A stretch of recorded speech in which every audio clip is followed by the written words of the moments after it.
The story begins in a majestic building located on the peak of a high mountain that was part of the Wenjian Plateau. The doors of the exiting cloud sect were usually quiet and not crowded, but today, many people had gathered there. The emerging cloud sect was raided. When the bloody battle ended and most of the sect members fell to the floor, a man who seemed to be the commander of the attacking side approached them. Kneeling at the feet of this fearsome invader was the leader of the exiting cloud sect, Mo Ling Yun. This man's eyes were filled with true fear. Mo Ling Yun knew that this could be the end for his sect. He was about to accept the inevitable when he heard the voice of one of his disciples from behind him. The youth loudly asked the sect leader why he had given up. This disciple was very worried about the strength of the Heavenly Mercy sect, but at the same time, he thought that as long as they fought to the end, they would not be defeated. However, the sect leader did not share his point of view. The man firmly stated that he would not risk the future of the sect with such a weak hope. The young man jumped to his feet and walked towards the sect leader. He was full of enthusiasm and fighting spirit. The young man said that he was ready to die fighting for the sect. In this young man's opinion, the leader of the exiting cloud sect could not give up.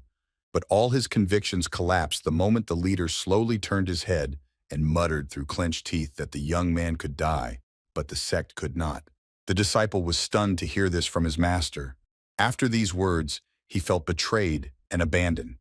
His master put the existence of the sect above the lives of his disciples. Then screams were heard. Mo Ling Yun seemed to have gone mad. He pointed his finger at the surviving disciple and addressed the invaders. The man said that they could take this disciple away if they allowed the Cloud Exit sect to continue to exist. Si Ping Chu, the leader of the invaders, stared dumbfoundedly at the distraught man at his feet. The invader understood that the sect leader was asking him to take away a man who had obtained 5 heavenly talents and had also reached the peak of enlightenment at the age of 16. His strength had reached the might of one elephant, and this disciple's combat effectiveness was no less than that of the sect leader. He was a heaven-sent outstanding hero that was born once every 100 years. There was just one problem. These 5 talents limited each other, and therefore the young man could not use them to their full potential. The student knew this very well, but how this information reached his enemy, he could not find out. Si Ping Chu said with excitement in his eyes that if he took away all of the youth's talents, he would definitely be able to use them in the best possible way. But the disciple of the outgoing cloud sect was clearly against such a plan. The young man pulled his sword from its sheath and asked if the invader was sure that he wanted to take his talents. It seemed that the man had gone berserk and was ready to destroy everything around him. He prepared to attack, swinging his sword. The young man's clothes were torn, and he had almost no strength left after a long battle. But he did not want to say goodbye to his life so easily. The student was ready to stand to the last. The man's heart began to pound violently, as if it was about to jump out of his chest. The young man was very surprised by the vibrations that came from his chest. The student with red eyes clutched his chest. Blood immediately gushed from his mouth. The young man looked at the pain and froze in place. And just a few moments later, the man was lying on the cold floor. His weapon was lying next to him. And the young man himself was shaking and vibrating and coughing up blood profusely. His eyes wide in shock and fear, the boy stopped coughing for a moment. He quietly asked how it was possible that his power could disappear. Si Ping Chu smiled. He turned to the young man and said that the world was not as simple as he thought. After all, for a martial artist, talent would never be the most important thing, but the most important thing was the human heart. Then the elder sister came a little closer to Lin Bei. She advised him to stop fighting, smiling affectionately. A girl with long hair and bright green eyes approached the defeated opponent. She looked at him haughtily, and then said that he should be flattered. But Lin Bei didn't want to give up. He glared at the headmaster's daughter, Mo Ying, and shouted that the healing potion he had been given earlier had poison in it. The boy called her a poisonous woman who had ruined him. But then the girl squatted down next to the guy. She kept smiling brightly, and then turned to Lin Bei and said that he was talented, so she had to resort to tricks. Otherwise, if he committed suicide by wasting 5 rare talents, how could they survive? The man bent down to the ground again, coughing up blood. His eyes narrowed from the pain in his lungs. At that very moment, lightning lit up the sky, as if even the heavens were against everything that was happening on earth at that moment. But then another man came up wearing black glasses. He had long hair, part of which was tied in a ponytail. He ordered them to stop talking. The same man stretched out his hand towards him. It seemed as if everything around him suddenly lit up with fire. Even his eyes sparkled. He said that he would first take away his heavenly talents. From the hand of the man, who had once again begun to smile nastily at his opponent, a magic circle appeared right next to Lin Bei's face. Flames were emanating from it in different directions. The defeated youth screamed loudly in pain. Flames began to emanate from his eyes and mouth. At that moment, tears began to appear in his red eyes. From the hand of the man, who had once again begun to smile nastily at his opponent, a magic circle appeared right next to Lin Bei's face. Flames were emanating from it in different directions. Bei's body. One was a water dragon hugging the youth's body. The other was in the form of a yellow sword. The other two were in the form of tongues of flame. The man opened his purple eyes wide and smiled as if he was mad. He muttered softly that this body was a vast purgatory of the supreme sword of heaven and an unrivaled hidden breath. He said that this was the blood devil's heaven-destroying body and the thunder demon's heaven-restoring body. In front of him was the devil's face with horns, all red, and the body of a heavenly bird, all blue. The same rays that once belonged to Lin Bei sprouted from Ziping Chou's hand. He smiled and said that if one were to obtain one of the heavenly talents, one would become a genius, and all 5 of his children would have a great future. And if they were recruited by powers, they would reach the heights, and Ziping Chou's family would have glory for many generations, or even become the greatest family of all time. From the same hand with 5 heavenly talents, several more flames appeared. They surrounded Lin Bei, not allowing him to even move. After a few moments, Ziping Chou turned away from his opponent and clenched his fist. He smiled and said that they had obtained 5 heavenly talents, and now they had to leave. He then turned to Mo Ling Yun, saying that if he wanted him to give his Cloud Exit sect a way out, then he would give it to him. But only if his daughter married Ziping Chou's youngest son, then Mo Ling Yun could continue to be the head of the sect. The man bowed his head in response, and then the rest of them all fell to the ground, bowing to the leader. One of them said, without raising his head, that the Rising Cloud sect thanked the leader, Shi Ping Chu. After an indefinite amount of time, rain began to pour from the sky. It was not heavy, but it was clearly felt. The sky was covered with dark clouds, blocking the sun so that it was not visible at all. Lin Bei, lying in the puddle, laughed hysterically. He smirked as drops of water ran down his face. He then asked how that old dog dared to treat him like that after the young man was willing to sacrifice his life for the sect without expecting anything in return. In front of him stood a tall man, and next to him was that nasty girl. The older man had a thick mustache, as well as bright green eyes. He said that their sect had been collecting resources to train him, and he even treated him as his personal disciple. And so, it was time to repay the debt. The old man smiled slightly, his eyes wide open like a madman, and said that Lin Bei's sacrifice would help their sect survive. The man immediately rushed to the weakened body of his student. He told him that he could die happy, and then kicked him in the face. Through the man's shoes on his face, Lin Bei gritted his teeth and said that his opponent was a shameless old dog. But ignoring his words, the man turned to the crowd of people and said that Lin Bei saved the Rising Cloud sect by willingly sacrificing himself. He ordered all the sect members to bow. Lin Bei decided to take a look at them and noticed that all the sect members were giggling and smiling as they looked at him.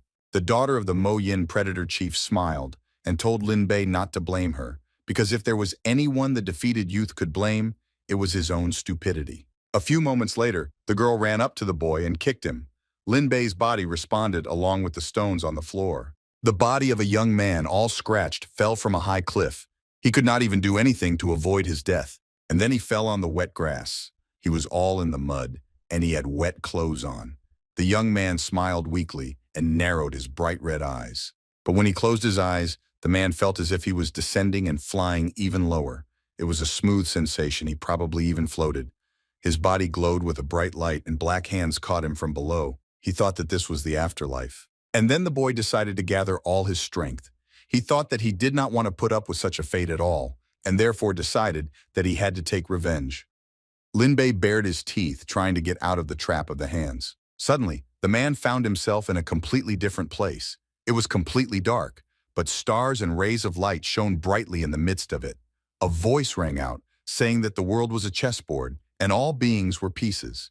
Lin Bei's eyes widened in surprise. The voice said that no matter what the world was, love and hate were just pieces on a chessboard, intertwining and colliding according to the rules that had already been set. But what if the sky and earth were unkind? Lin Bei was in pure space while being naked. In front of him was a huge glowing planet. The entire space around him was illuminated by stars and comets. There were countless numbers of them. The guy thoughtfully repeated the stranger's question about what to do if the sky and earth are unkind.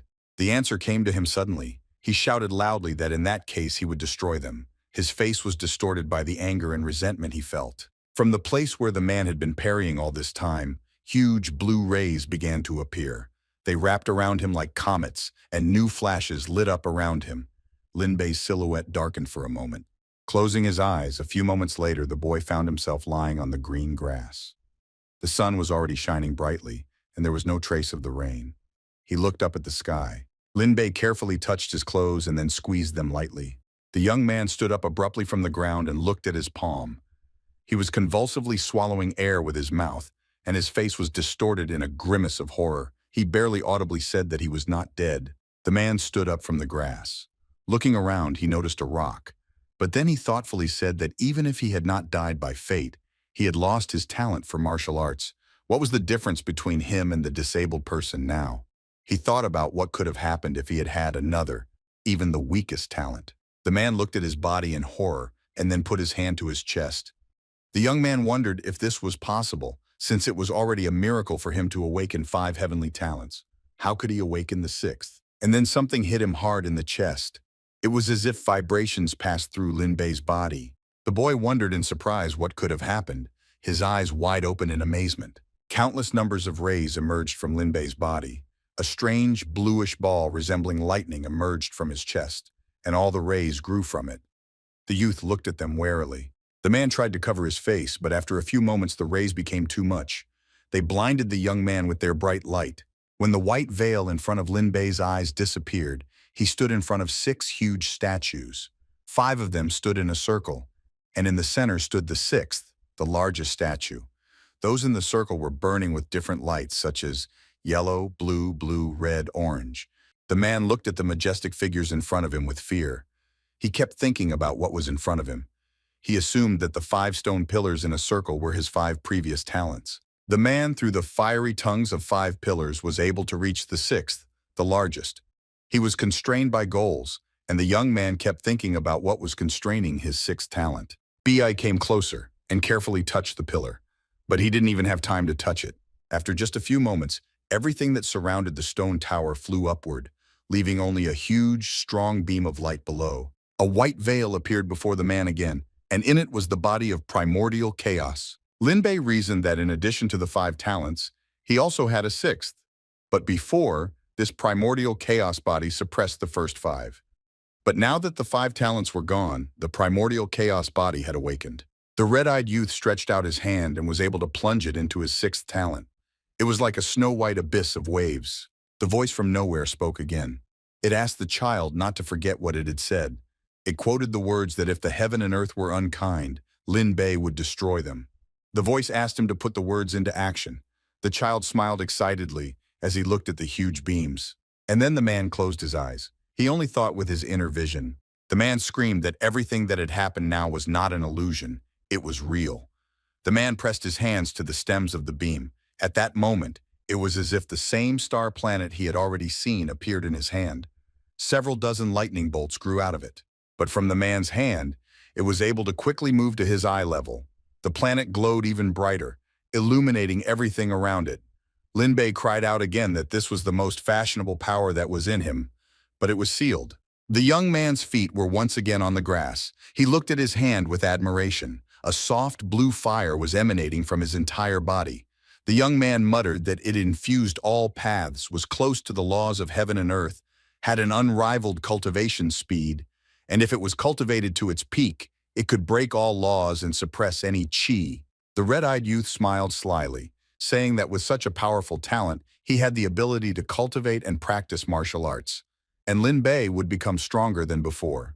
The man sat down on the ground and then squeezed one of the stones that lay very close. But after a moment, he took his hand off the stone and began to meditate. This was the first great level of combat enlightenment. Behind him, a fire was blazing and rays were surrounding him. Lin Bei thought that the sky and earth were filled with spiritual chi.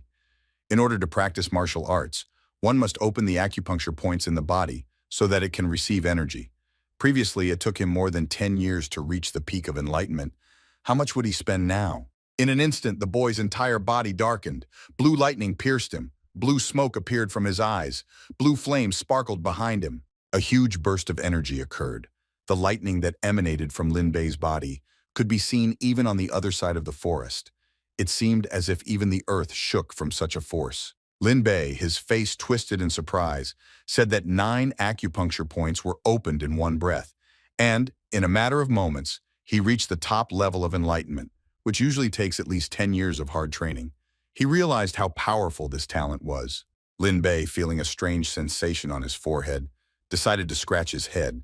A strange little lightning bolt was coming from the top of his forehead.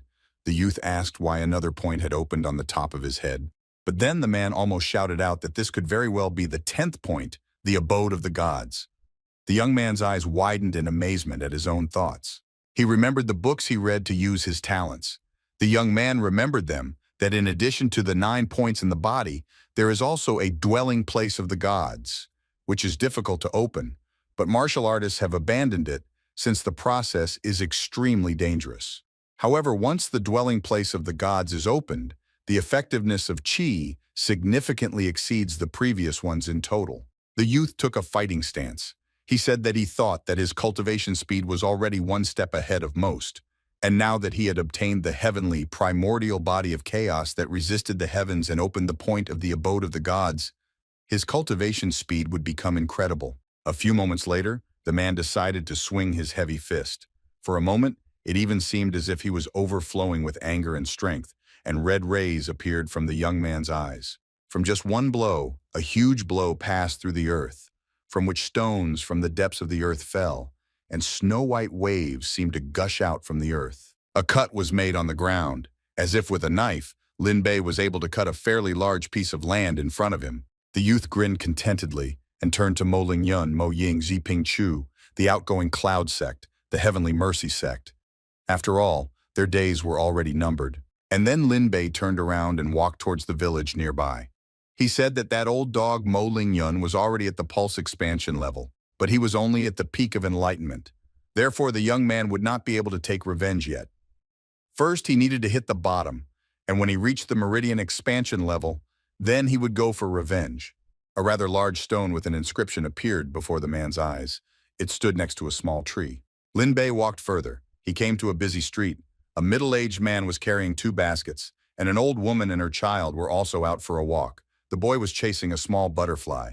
Everyone on the street turned to look at Lin Bei in horror, their faces distorted into a grimace of pure terror. Lin Bei looked at the passers-by with bewilderment, who, as soon as they saw him, immediately began to run in all directions, the main thing being away from his red eyes. Suddenly, an old man came up behind Lin Bei.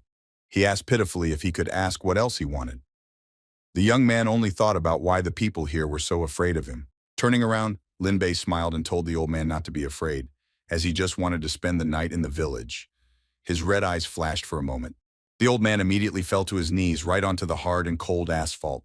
A man with long gray hair and a mustache, kneeling and almost in tears, asked for only one thing, to spare them, because they had no money left in the village. The young man felt very awkward looking at the old man. He smiled nervously, but he himself looked at the old man almost with horror. In the headman's house, straw hats, various dried plants were visible, and there were also shelves set aside specifically for books. The same sweet old man said with an awkward smile to Lin Bei, who was sitting at the table in his house. There was soup on the table, as well as 4 buns. The village chief said that the village was so poor that they could only afford to set the table for the young man once, so he hoped that the boy would not be offended.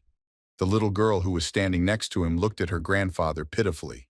The man took it and was able to bite off half of the bun that the headman offered him in one piece. Lin Bei, who had already stuffed his mouth with food and was also holding a bun in his hand, asked the old man what the Rising Cloud sect had done to him to make him so poor. The old man sighed heavily and replied that their village used to be prosperous, but the Chuyun clan's annual taxes gradually increased, and after another increase they were no longer able to pay them. The old man said that especially in the past 2 years, the Ascending Cloud sect, which seemed to tower over everyone, demanded payment of 1-star beast crystal core every month. Therefore, the young people of the village had to hunt beasts day and night, for example, to surround the huge magical beast with glowing eyes. But after the old man said, imagining the crystal core of the demonic beast, It was something completely pure, watery, cold to the depths of the soul. He said that by that time, there were less than 20 able-bodied men left in the village. The young man immediately jumped up from his seat, calling the sex scoundrels. He was still clutching the bun in his hands, which he still couldn't finish. The old man's forehead had already turned red. The old man exhaled heavily again and said that not only were many villages living even worse than them, not only did they have to pay with demonic beast cores, but also the beautiful girls in their villages were taken away by the Chu Yun clan. Lin Bei was shaking with anger. His face was distorted with anger. He thought about how, ever since he joined the Rising Cloud sect, he had never stepped outside the mountain, devoting himself entirely to studying martial arts. But he never imagined that the sect would be so old and dirty. But trying to recover from the sudden attack of anger, the boy asked the old man what year and month it was. The old man was clearly surprised by such a question, but answered that the month was April and the year was Tenmu. The man's mouth, full of crumbs from food, slightly opened in amazement. He thought that he couldn't believe that he had been in a coma at the foot of the mountain for a month. The old man grabbed his head with one hand and took the little girl's hand with the other. He advised the young man to eat and rest, and then leave this not very peaceful place as soon as possible. But the young man didn't even turn around at the old man's words. Only thoughts about the emerging cloud sect were spinning in his head. The next day, a group of young men were walking outside the village. They were carrying the body of a huge boar on a leash with horses. One of them said that tomorrow was Mo Ying's wedding, and he couldn't believe that they had hunted a 2-star demon beast today. Another colleague replied that if he gave it as a gift, the boss would definitely be very pleased. Another man replied with dissatisfaction that it was not bad. A demonic beast comparable to the peak of enlightenment level. If the team had not been lucky that this demonic beast had just given birth, and its body was weak at this time, they would not have defeated it. Another interlocutor also joined their dialogue. He raised his nose and said that this was still a demonic beast at the peak of the enlightenment level, if it were at the height of its powers, except for the sect leader, only the elder brother could kill it. At that very moment he was slapped. And then they asked him again what exactly he had said. The man who had only mentioned his older brother was already almost coughing up blood. The man rubbed his cheek that was burning with pain, and then said that he was mistaken. And he thought about how he could forget that since senior brother Lin Bei had willingly sacrificed himself for the sake of peace in the outgoing cloud sect, his name could no longer be mentioned. All three men, except the wounded one, looked towards the village with enthusiasm. One of them said that they would first go to the village to rest and then return to the sect. They immediately changed the direction of the cart and took the wild animal to the village. Lin Bei was still sleeping at the headman's. Even the bright morning rays could not wake him up. He lay quietly enjoying his own sleep.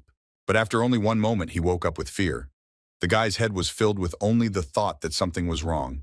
He opened his red eyes with fear. The man immediately ran out of his room and headed for the exit of the house. The young man opened the wooden door. In front of young Lin Bei's eyes, there was a picture of an old man being kicked by a smiling boy. A little girl was lying nearby. The man arrogantly asked if they were going to offer him, a disciple of the Cloud Exiting sect, these scraps.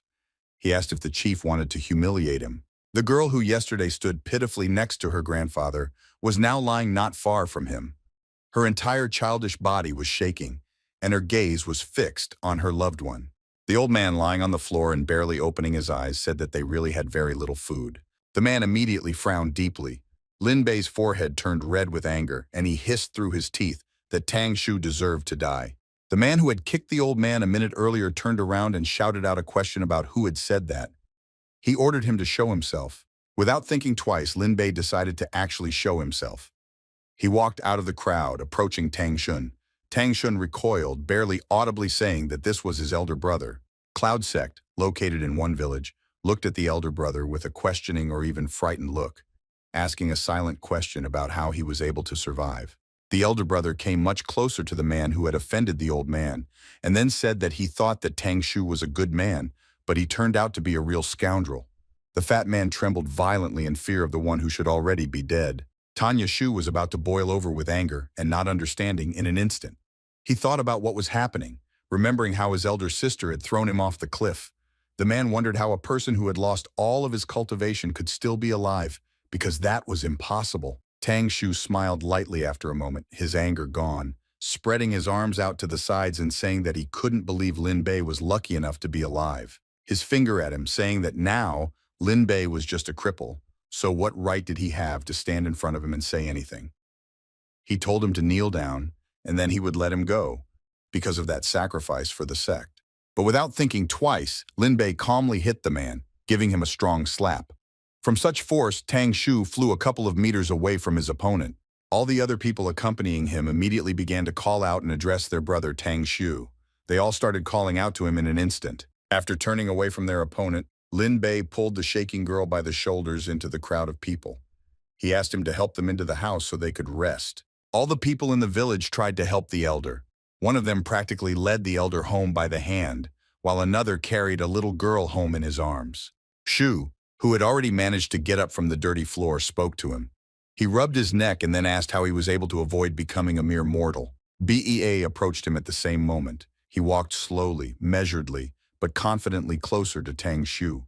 His eyes were slightly sparkling, and the boy himself frowned when he looked at his opponent. A moment later, Lin Bei was able to kick the man in front of him in the chest. The boy began to cough up blood, creating a small pool of blood. The red-eyed youth leaned towards the man, and with a frown on his face, showing all the resentment and anger, he said to Tang Shu, "Died." The sect man still shouted that he would not give up. Countless veins appeared all over his face. He opened his eyes wide in pain and suffered. The red-eyed man leaned closer and then narrowed his eyes around Tang Shu. A huge orange beam grew out of it. Even Lin Bei froze for a moment, and then twitched from how much the ground cracked. Tang Shu shouted that since the initiation, Lin Bei had always been ahead, but now he was getting in his way again, but he would not give up. And then the man tried to punch Lin Bei. Behind the attacker was his magic, a fire tiger, ready to kill any opponent. But the red-eyed man only smirked and then said that this was a low-grade yellow-level martial art, the Lionheart Fist. The man's face immediately distorted as he was doused with Lin Bei's magic. The enemy's beams of power were immediately imprinted on his neck. Lin Bei was able to disable the enemy with just one blow. Tang Shu's body responded upward. The man began to cough up blood, and the fire dragon did nothing to Lin Bei at all. Seeing his opponent fall from his blow, the man smiled. He said that it was a low-grade yellow-level martial art. They should be ashamed to use it on him. Lying on the floor, Tang Shu frowned and asked if Lin Bei could handle the consequences of killing him. After all, he would always be an outcast from their Cloud Exit sect. And even if he restored cultivation, as if you couldn't cause any upheaval, how could Lin Bei compete with the sector without the support of physique talent? The guy exclaimed that Lin Bei didn't know yet that all his talents had been passed on to the sons of the Heavenly Mercy sect leader. Now they had become great geniuses who could master anything. They were also part of the supreme power, and their strength would steadily increase. And his beloved sister teacher Mo Ying was getting married to Zifei of the Heavenly Mercy sect tomorrow. Pointing his finger at Lin Bei, Tang Shu said that it was just a joke, and then he laughed. A moment later, the guy hit the opponent lying on his back again. A huge beam of yellow energy appeared around him, as if cutting through the space around him. The man looked at Tang Shu's body with misunderstanding. He frowned and said that he was still talking nonsense, as before. The man looked indifferently at the boy all this time, who was already lying in an incomprehensible pose among a mountain of stones. But the other members of the sect were afraid to even approach those two men. The man looked at the crowd to his right with surprise and caution. For a moment it seemed as if his eyes, like two rubies, sparkled. All those men immediately fell to their knees. One of them begged for mercy, calling Lin Bei his elder brother. The youth immediately replied that he was no longer their elder brother. The man's face distorted with aggression.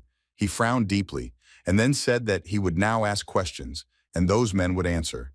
And if he noticed even a drop of hesitation, the same thing would happen to them as to Tang Shu. They all bowed their heads to the ground, afraid to cast even one more sideways glance at the red-eyed man who had once been a kind older brother. They said they would answer every question. The man turned to them, shook his head, asked what happened to the Cloud Exit sect and the Heavenly Mercy sect after he left for a month. He told them to remember to tell him in as much detail as possible. One of the men raised his head and said that he would tell them. He said that ever since he had willingly sacrificed himself in exchange for peace in the outgoing Cloud sect, the patriarch had decided to marry Sister Mo Ying to the youngest son of the Heavenly Mercy sect. They would be getting married tomorrow. Lin Bei's eyes flashed unkindly in response. He ordered the man to tell him what he didn't know yet. The man, with a trembling voice, began to speak again. He said that the patriarch of the Heavenly Mercy sect and each of his sons were able to enter the highest class sects, the Divine Scorching Sun, the school of inexhaustible swords, the temple of the countercurrent, and the school of heavenly power. As for the youngest son of the patriarch of the Heavenly Mercy sect, he entered the temple of sealed demons. Suddenly, an obvious thought came to the man's mind. Lin Bei remembered that the Cloud Exit sect was just one of the small sects located in a corner of Dongjiang. His eyes widened in astonishment. But these few top-class sects are all the continent's overlord has. On the ground, it's like the sun marking the locations of the sects. He heard Mo Ling Yun mention the sealed demon temple. Every elder in this temple has the cultivation of the 5th level of the Meridian expansion stage. And in the temple itself, there are several dozen of these elders, but everything has a reflection. One of the men said that if the elder brother was going to take revenge, he should think better of it, since Zi Pingchu's 4 sons had already left the sect. Another said that Zi Fei might still be here, but his cultivation had already reached the 1st level of the Meridian expansion stage. Another said that in addition, the sealed demon temple had sent elders to escort Zi Fei. Lin Bei responded by clenching his fists in annoyance and frowning while clenching his jaw. He thought that this was probably a curse. And then the man exhaled heavily and said that he was not going to kill them. He closed his eyes tiredly. The 3 men bowed again, falling to their knees before their elder brother and thanking him. But Lin Bei had already extended his hand towards them, from which a small yellow ball flew out. He said that he should, however, erase their memories. One of the guys was immediately struck by a ball of lightning. It resembled a gnarled yellow beam, and when the magic hit a person, it was as if it was smashing against a stone. The same thing happened to the other man. His eyes also turned yellow. He was very scared. And the same thing happened to the 3rd man, but he was more confused than afraid. When the procedure was over, Lin Bei said that they were free to go. The 3 men rose from their knees and walked away from the village. True, they were slightly burning from the place where the lightning had struck the young man. The man thought that there was a certain probability that a demonic core would be born in the body of the 2-star monster. If he could refine it, perhaps he could reach the Meridian expansion stage. However, even so, he would not be an opponent for the temple elder. That meant he would have to postpone his revenge. The boy decided to go into the elder's house. There, on the bed, he noticed the little girl and the old man on the same bed. They were both suffering from pain left over from the beating. They were surrounded by a small number of people. B.I. entered the house and said that they could not stay here any longer. Let them rest tonight, and tomorrow he would take them out of here and find another place. The people were rather frightened by this news. It was clear from their faces that they did not want to say goodbye to their beloved and native home. After some time, when the young man had already left the elder's house with sad silence and came to the peaceful forest, the man was carrying a wild animal with one hand. He lifted it with ease, although it was huge. After a few more steps, Lin Bei threw the beast forward. For a moment, it seemed as if even the ground shook. The young man looked at the body of the slain animal with joy. He stroked it, saying excitedly that he had finally found the core of the monster. The man's eyes ran over the animal's body with joy.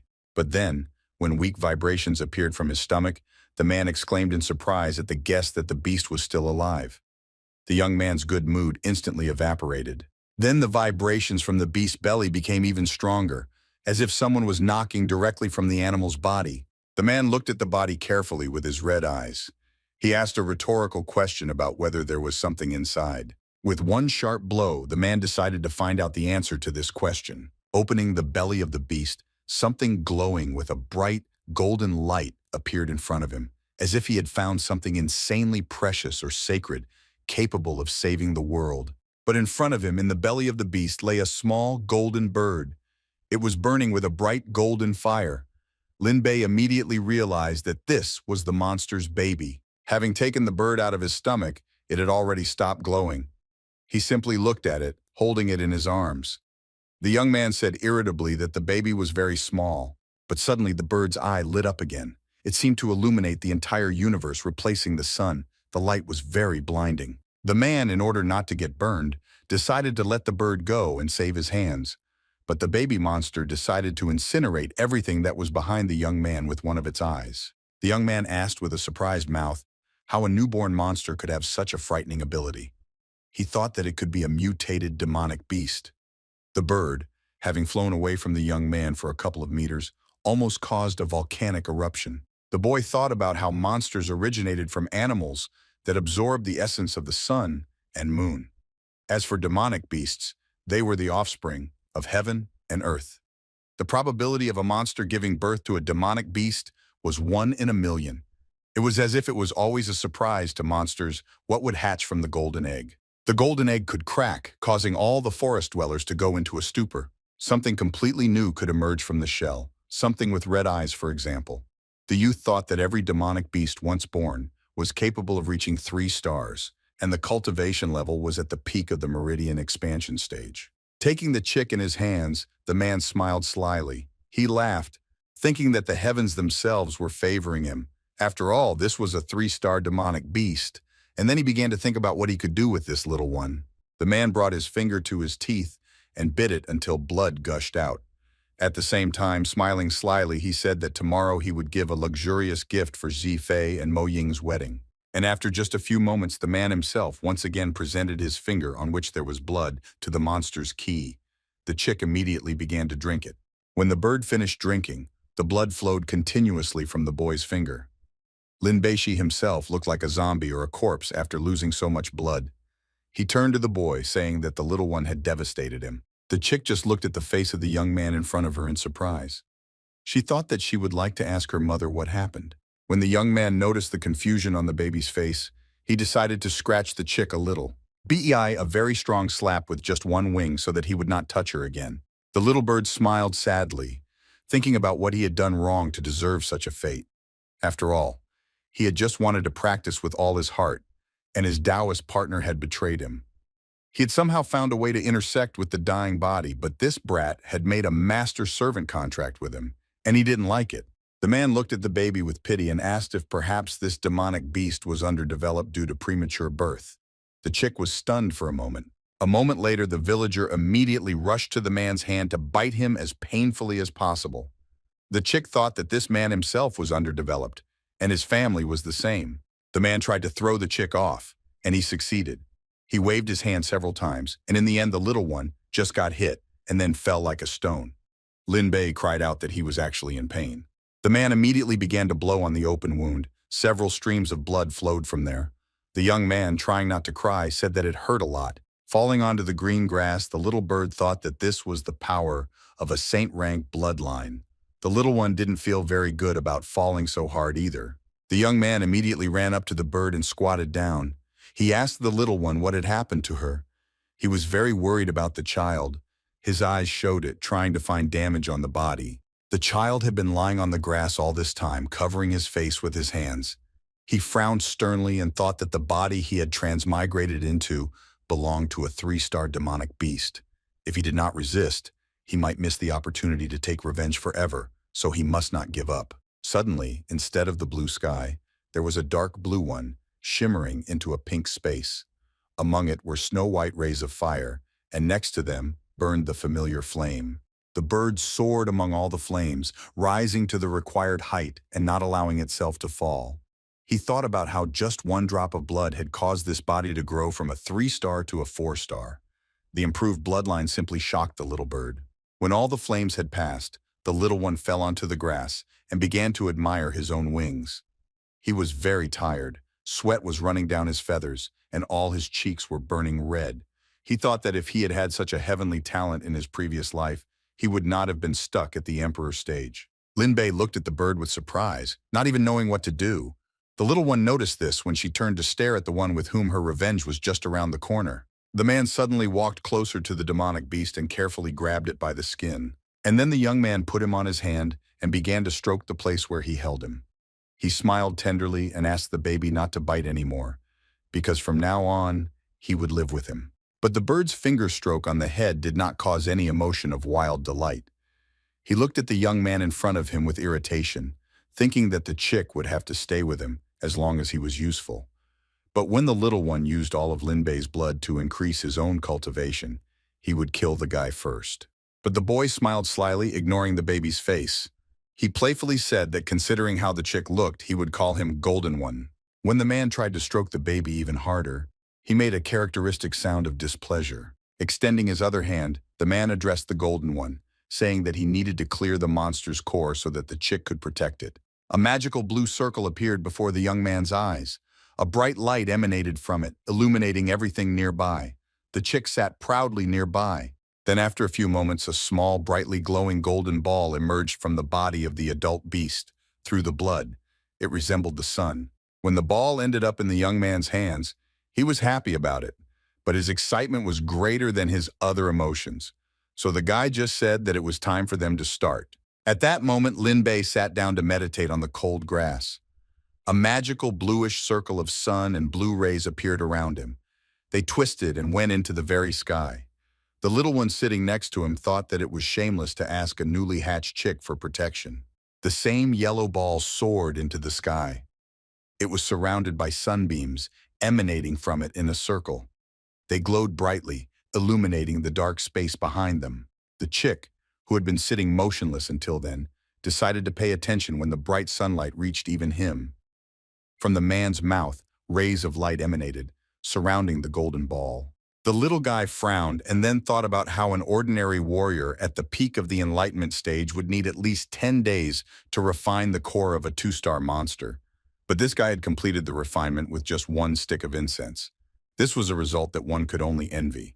A new sunbeam began to grow from the man's head. It resembled flowers. On the shoulders, forehead, arms, chest, and legs, new, bright dots appeared, reminiscent of stars, as if something completely new was about to emerge from them.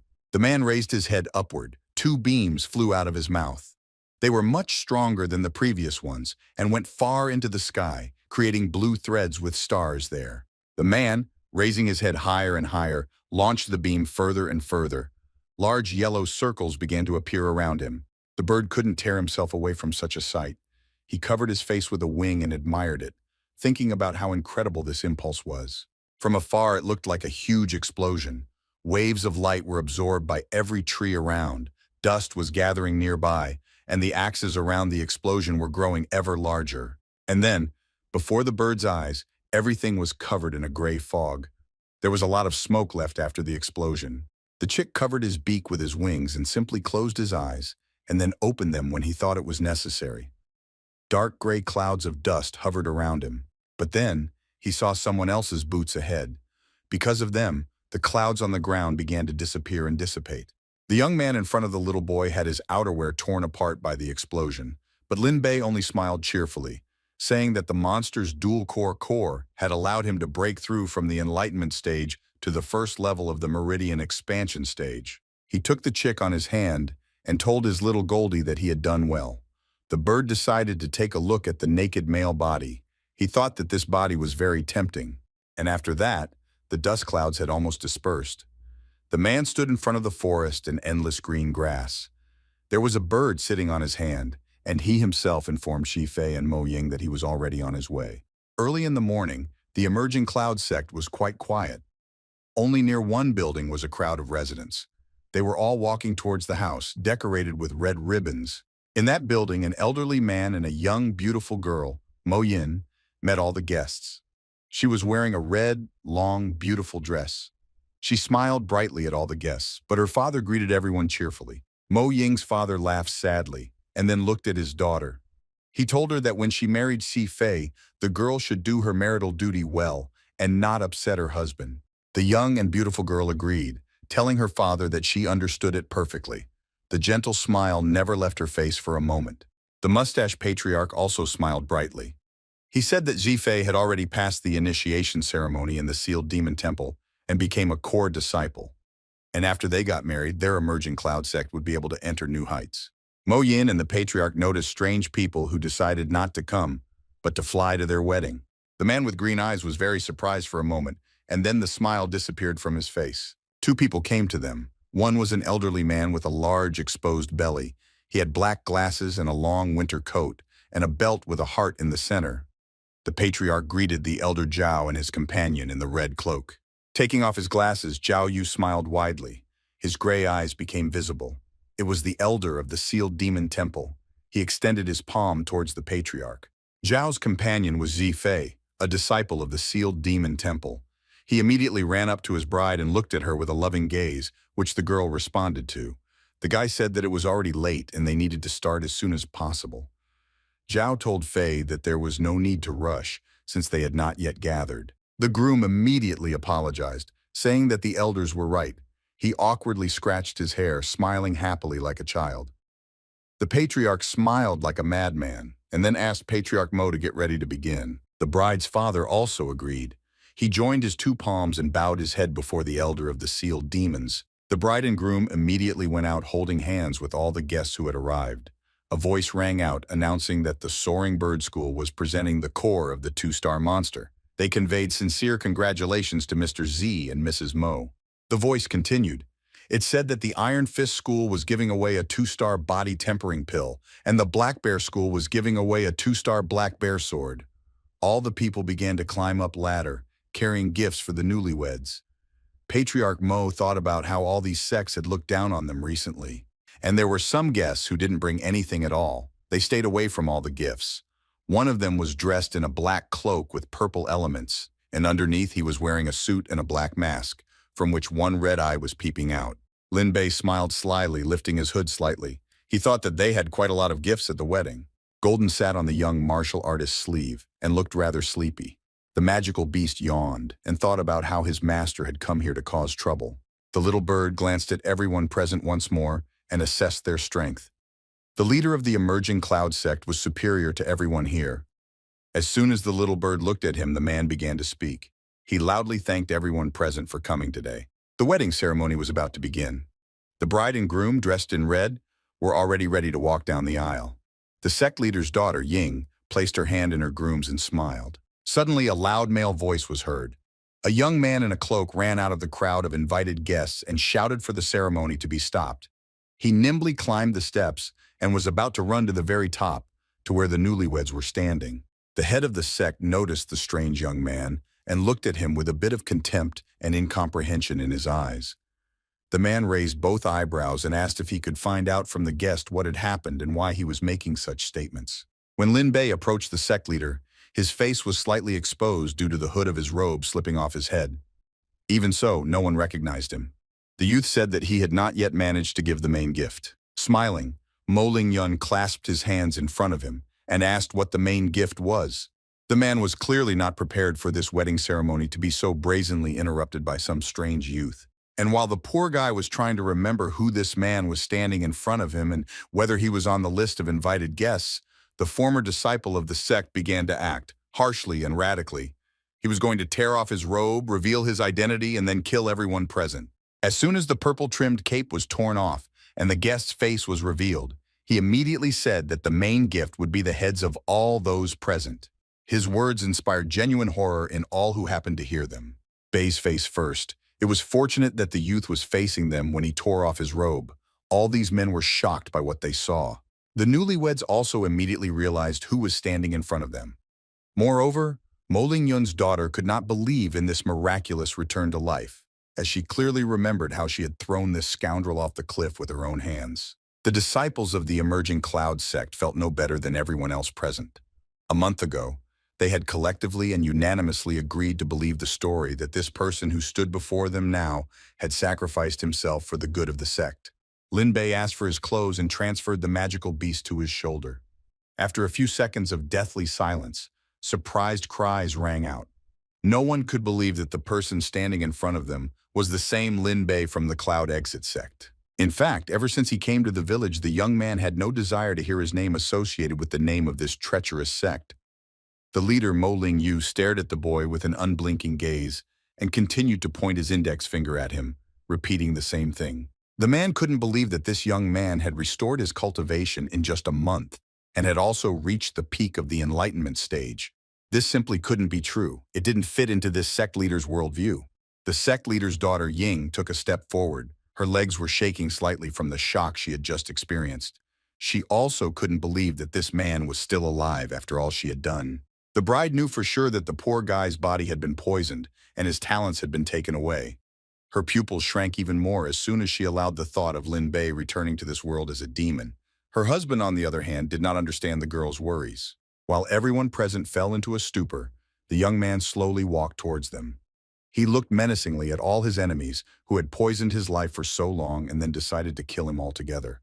The young man said through clenched teeth that today was the day of their death. The fiancé of the head of Mo Ling-yu's daughter seemed to be unfazed by this sudden resurrection from the dead. He smirked and asked how the young man dared to say such arrogant words. For some reason, this man now thought that his strength was superior to Lin Bei's. The bride looked at the man who was about to become her husband and asked him to be careful.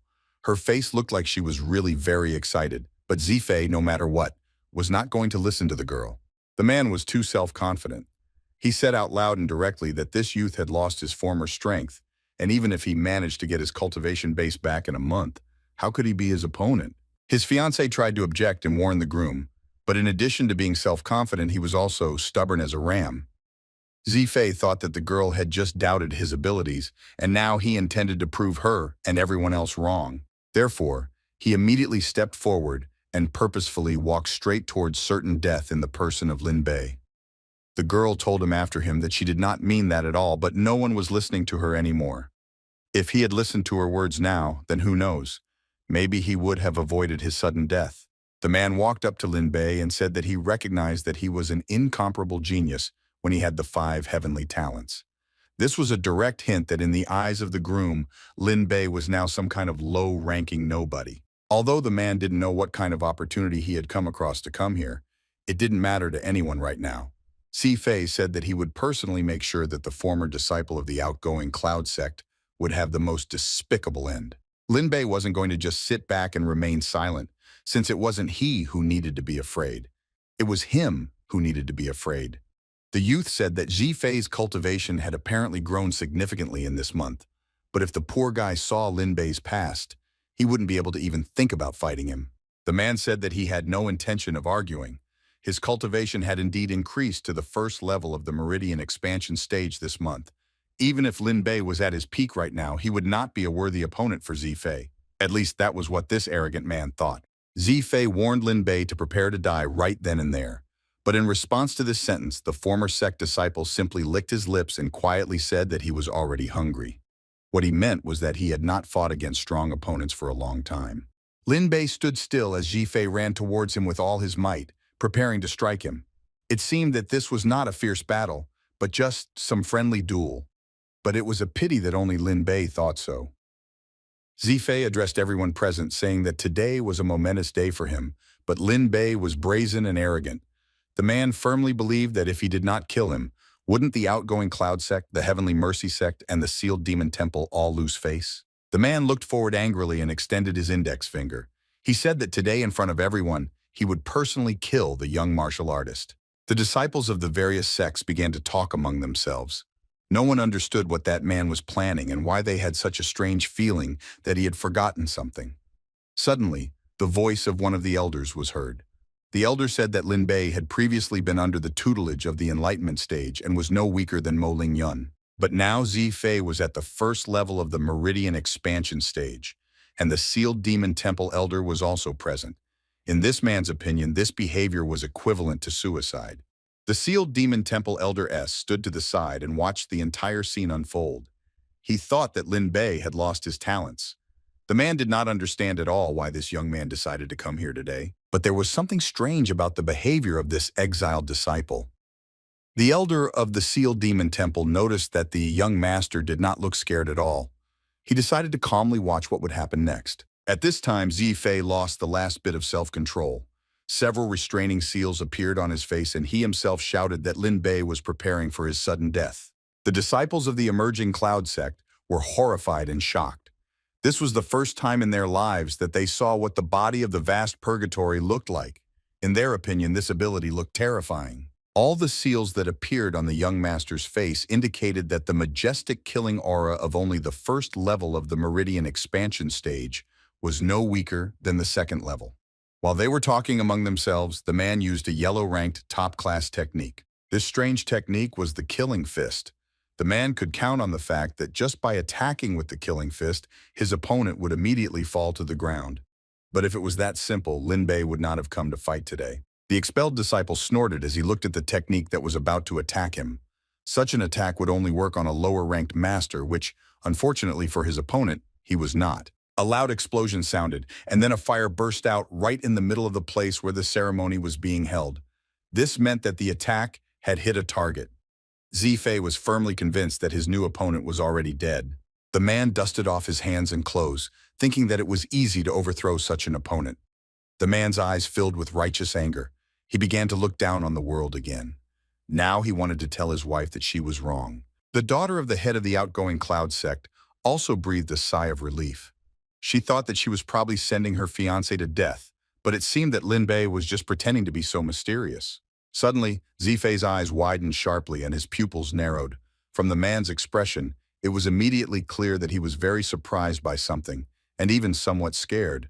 When the fog and smoke cleared, there stood an unharmed opponent in front of him. The former disciple of the emerging cloud sect asked, "Is this all this man can do with his vast purgatory body?" In fact, this man's attack was quite worthy of the body of the immense purgatory. His strength was not inferior to the second level of the meridian expansion stage, but for Lin Bei, this was a piece of cake. Zifei still couldn't believe that his opponent had miraculously survived such a strong attack. He was showing that it was impossible, and he didn't understand what had happened. The man looked extremely surprised. Then the former disciple of the Cloud Exit sect seemed to be enraged. The magical beast flew up from his shoulder, and the man said that it was his turn to attack. From the expression on the man's face, it was clear that no one would likely survive his attack. Space and time split around the two, from where you started pouring blue light. It seemed like the heavens themselves split and sent some strange rays of magical energy to the ground. At this time, Lin Bei's magical beast was flying somewhere in the sky. The expelled disciple was attacking the man who was supposed to get married today. The groom knew that he couldn't resist the attacks of this master. He couldn't understand how this disciple could restore his strength in just a month. Everyone had long believed that Lin Bei was dead, but in fact, he was here. He was standing right in front of everyone, alive and well. Not only had this man survived, but he had also refined his strength. After the 5 heavenly talents were taken away from him, he should have been nothing more than an ordinary mortal. Well, no one expected that such a person would be able to defeat the sect leader's son in a fair fight. Zifei was at a loss when Lin Bei's punch landed directly on his chest. His body was immediately overcome with terrible pain. A drop of blood was carefully dripped onto the ground. It was unknown to whom they belonged because of the opponents. Most likely, the groom simply could not withstand the blow of the expelled student. In addition, there was so much that the person losing it could die any minute. Lin Bei took a step away from his opponent. Now, a very interesting picture opened up before everyone's eyes. The groom's chest had a hole in the blanket.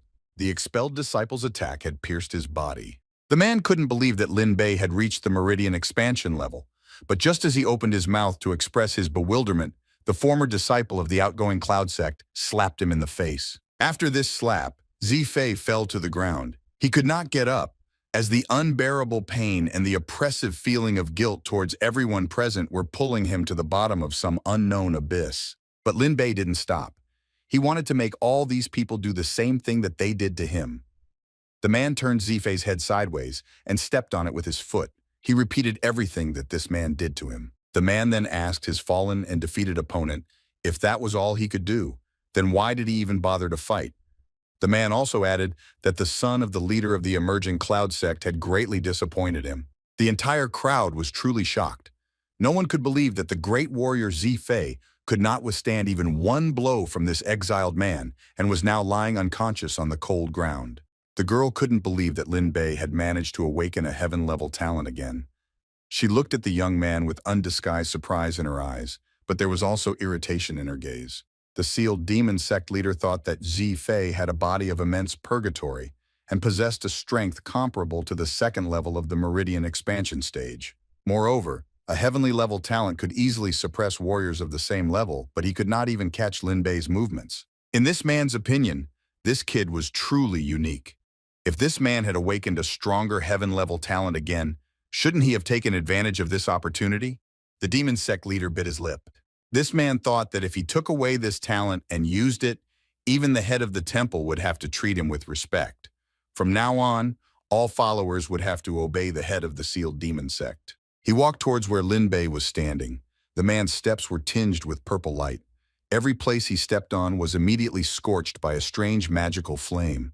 The man looked forward angrily and extended his index finger. He said that today, in front of everyone, he would personally kill the young martial artist. The daughter of the head of the outgoing cloud sect was afraid of something again. The girl didn't even understand what was making her so afraid.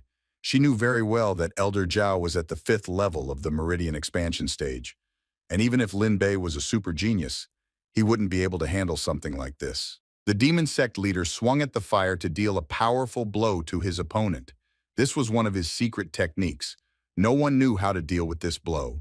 Usually, this particular blow would be fatal to all his opponents. The blow hit the poor exiled disciple's body directly, but it was not fatal for him. He managed to dodge in time and jump back somewhere. Fortunately, or unfortunately, Lin Bei was not a fool. The young man dodged in time, sliding his feet along the ground.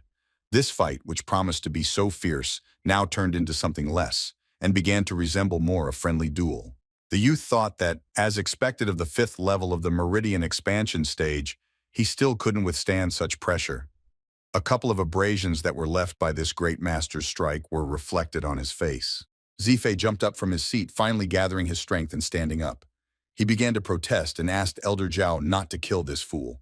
He wanted to personally tear him to pieces to calm the hatred in his heart. This youth was a disciple of the demonic sect, and so his elder listened to him with ease. Elder Zhao's eyes narrowed. The man smiled and told his disciple not to worry, since he himself would not kill this youth. While the two were talking, Lin Bei turned to his magical beast and threw it into the air. Goldie immediately began flapping his wings to avoid falling to the ground. The youth said that it was his turn now. When Elder Zhao finally agreed with his disciple, he noticed a strange movement in the sky. The man was surprised that this fool had his own magical animal. He could not understand how this man had restored all his strength in a month and took possession of a magical animal. The man was confused and even seemed a little scared. His eyes widened and his eyebrows shot up. The elder of the demonic sect cursed under his breath and tried to quickly do something, but it was too late to do anything. A moment later, he was struck by a beam of yellow light. The man remained standing there, unable to do anything. He suddenly realized that the hour of his death had most likely come. The demon sect leader mumbled something under the knife about how this person simply couldn't be so lucky to possess a 4-star demonic beast. There was a gaping hole in the sealed demon sect elder's chest and blood was pouring out of his mouth. Those words in the 4-star magical beast were the last thing this man could say in his life. The next second, he fell lifelessly to the ground. The leader of the emerging cloud sect and his daughter, who was supposed to get married today, were watching all of this. The head of the outgoing cloud sect fell to his knees and didn't know what to do. He said something about it being the end and it was all over. At that very second, the man realized that Lin Bei had a 4-star demonic beast. The 4-star demonic beast was a weapon that could cause even the greatest warrior cultivators to fall. Despite the tragic situation they were in, the daughter of the emerging cloud sect leader still couldn't believe that Elder Zhao had died. While the girl couldn't believe it, Elder Zhao's former disciple fell to the ground again and said loudly that his teacher had died. The man also couldn't believe it, as there were many rumors about the power of the demon sect leader. And while the man was sitting on the floor, trying to collect his thoughts and accept the fact that his teacher was no longer alive, someone approached him from behind. Someone's hand reached straight to his shoulder. Then, that hand moved to his neck, and a few seconds later, it lifted him into the air.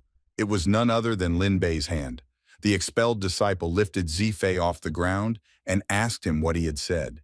The youth clearly remembered how a few seconds ago that man had threatened to tear him to pieces. The man said that if Lin Bei had killed the elder of the sealed demon temple, then he could not kill him yet. When the young man asked a very reasonable question about why he could not kill this man, the answer was that he had already carried the visit to the temple and had become a core disciple, and the head of the temple was very favorable to him. The man also added that, what's more, 4 of his brothers had entered a top-ranked school. Zifei promised Lin Bei that if he let him go right now, he would forget about this incident. The youth knew that what the man said made sense. Hearing the attacker's words that the man was speaking the truth, a drop of hope was reflected in his eyes again. The demonic sect disciple asked to be released quickly and again promised never to persecute the exiled disciple. This idea seemed like a failure from the start, but something went wrong. Lin Bei and really let the poor guy go. The man fell to the ground, although he had already mentally said goodbye to his life. But of course, all his words were empty farce, and after escaping death, the man immediately thought that as soon as he returned to the Temple of Sealed Demons, the temple master would definitely seize Lin Bei and take revenge for his disgrace today. And the young man seemed to have read his thoughts. He got closer to his victim and asked about whether Zifei was still delirious about how, When he returned to the temple, the head of the temple would avenge his disgrace today. The man immediately tried to whiten his honor and said that he had not even thought about such a thing. As soon as the man stood up, the youth spoke again. Lin Bei said that the youth in front of him was so stupid. Since this man's father had taken away all of Lin Bei's talents, Zifei should have known very well that the exiled disciple would not let him go so easily. After these words, the man immediately felt a blow to his chest. Blood began to flow out of his mouth in streams, and then he began to cough up blood. It seemed that death had overtaken him at such an inopportune moment. His body lay there lifeless. That day, Lin Bei had already killed 2 people. One of those people was Elder Zhao, and the other was his most loyal disciple. Both of those people had caused Lin Bei a lot of suffering, and now they were paying for it. Seeing this expelled disciple just kill 2 people, everyone fell to their knees and bowed their heads before him. Everyone present just wanted to live. None of them were going to give up their lives today, despite all the sins they were dragging along from their past. When everyone bowed their heads, the leader of the emerging cloud sect, on the contrary, raised his eyes to the sky. He repeated the same phrase. The man said that everything had come to an end. In fact, he would not mind dying now. This entire empire that he had built for so long was beginning to crumble before his eyes. And this was worse than death. Lin Bei noticed his former teacher's strange behavior and walked up to him. He looked angrily at the man's face and asked what kind of concern he was having when he knew what he was getting into from the start. But, initially, he knew nothing. He could not imagine that the exiled student would rise from the dead and miraculously regain his talents. He also could not imagine that the wedding of his only daughter would be cut short like this. The old man began to cry and said that he had raised this ungrateful disciple for so many years. The man begged to let him go, saying that he was willing to spend the rest of his life in seclusion in the mountains, only if Lin Bei would spare him now. But Lin Bei didn't care about these words. He didn't care at all about how his former teacher felt now. The young man asked him to tell him what he had done, and perhaps he would have spared his life. The old man rejoiced and asked if it was true. Now these unreliable words were his only thread to freedom, to a happy life.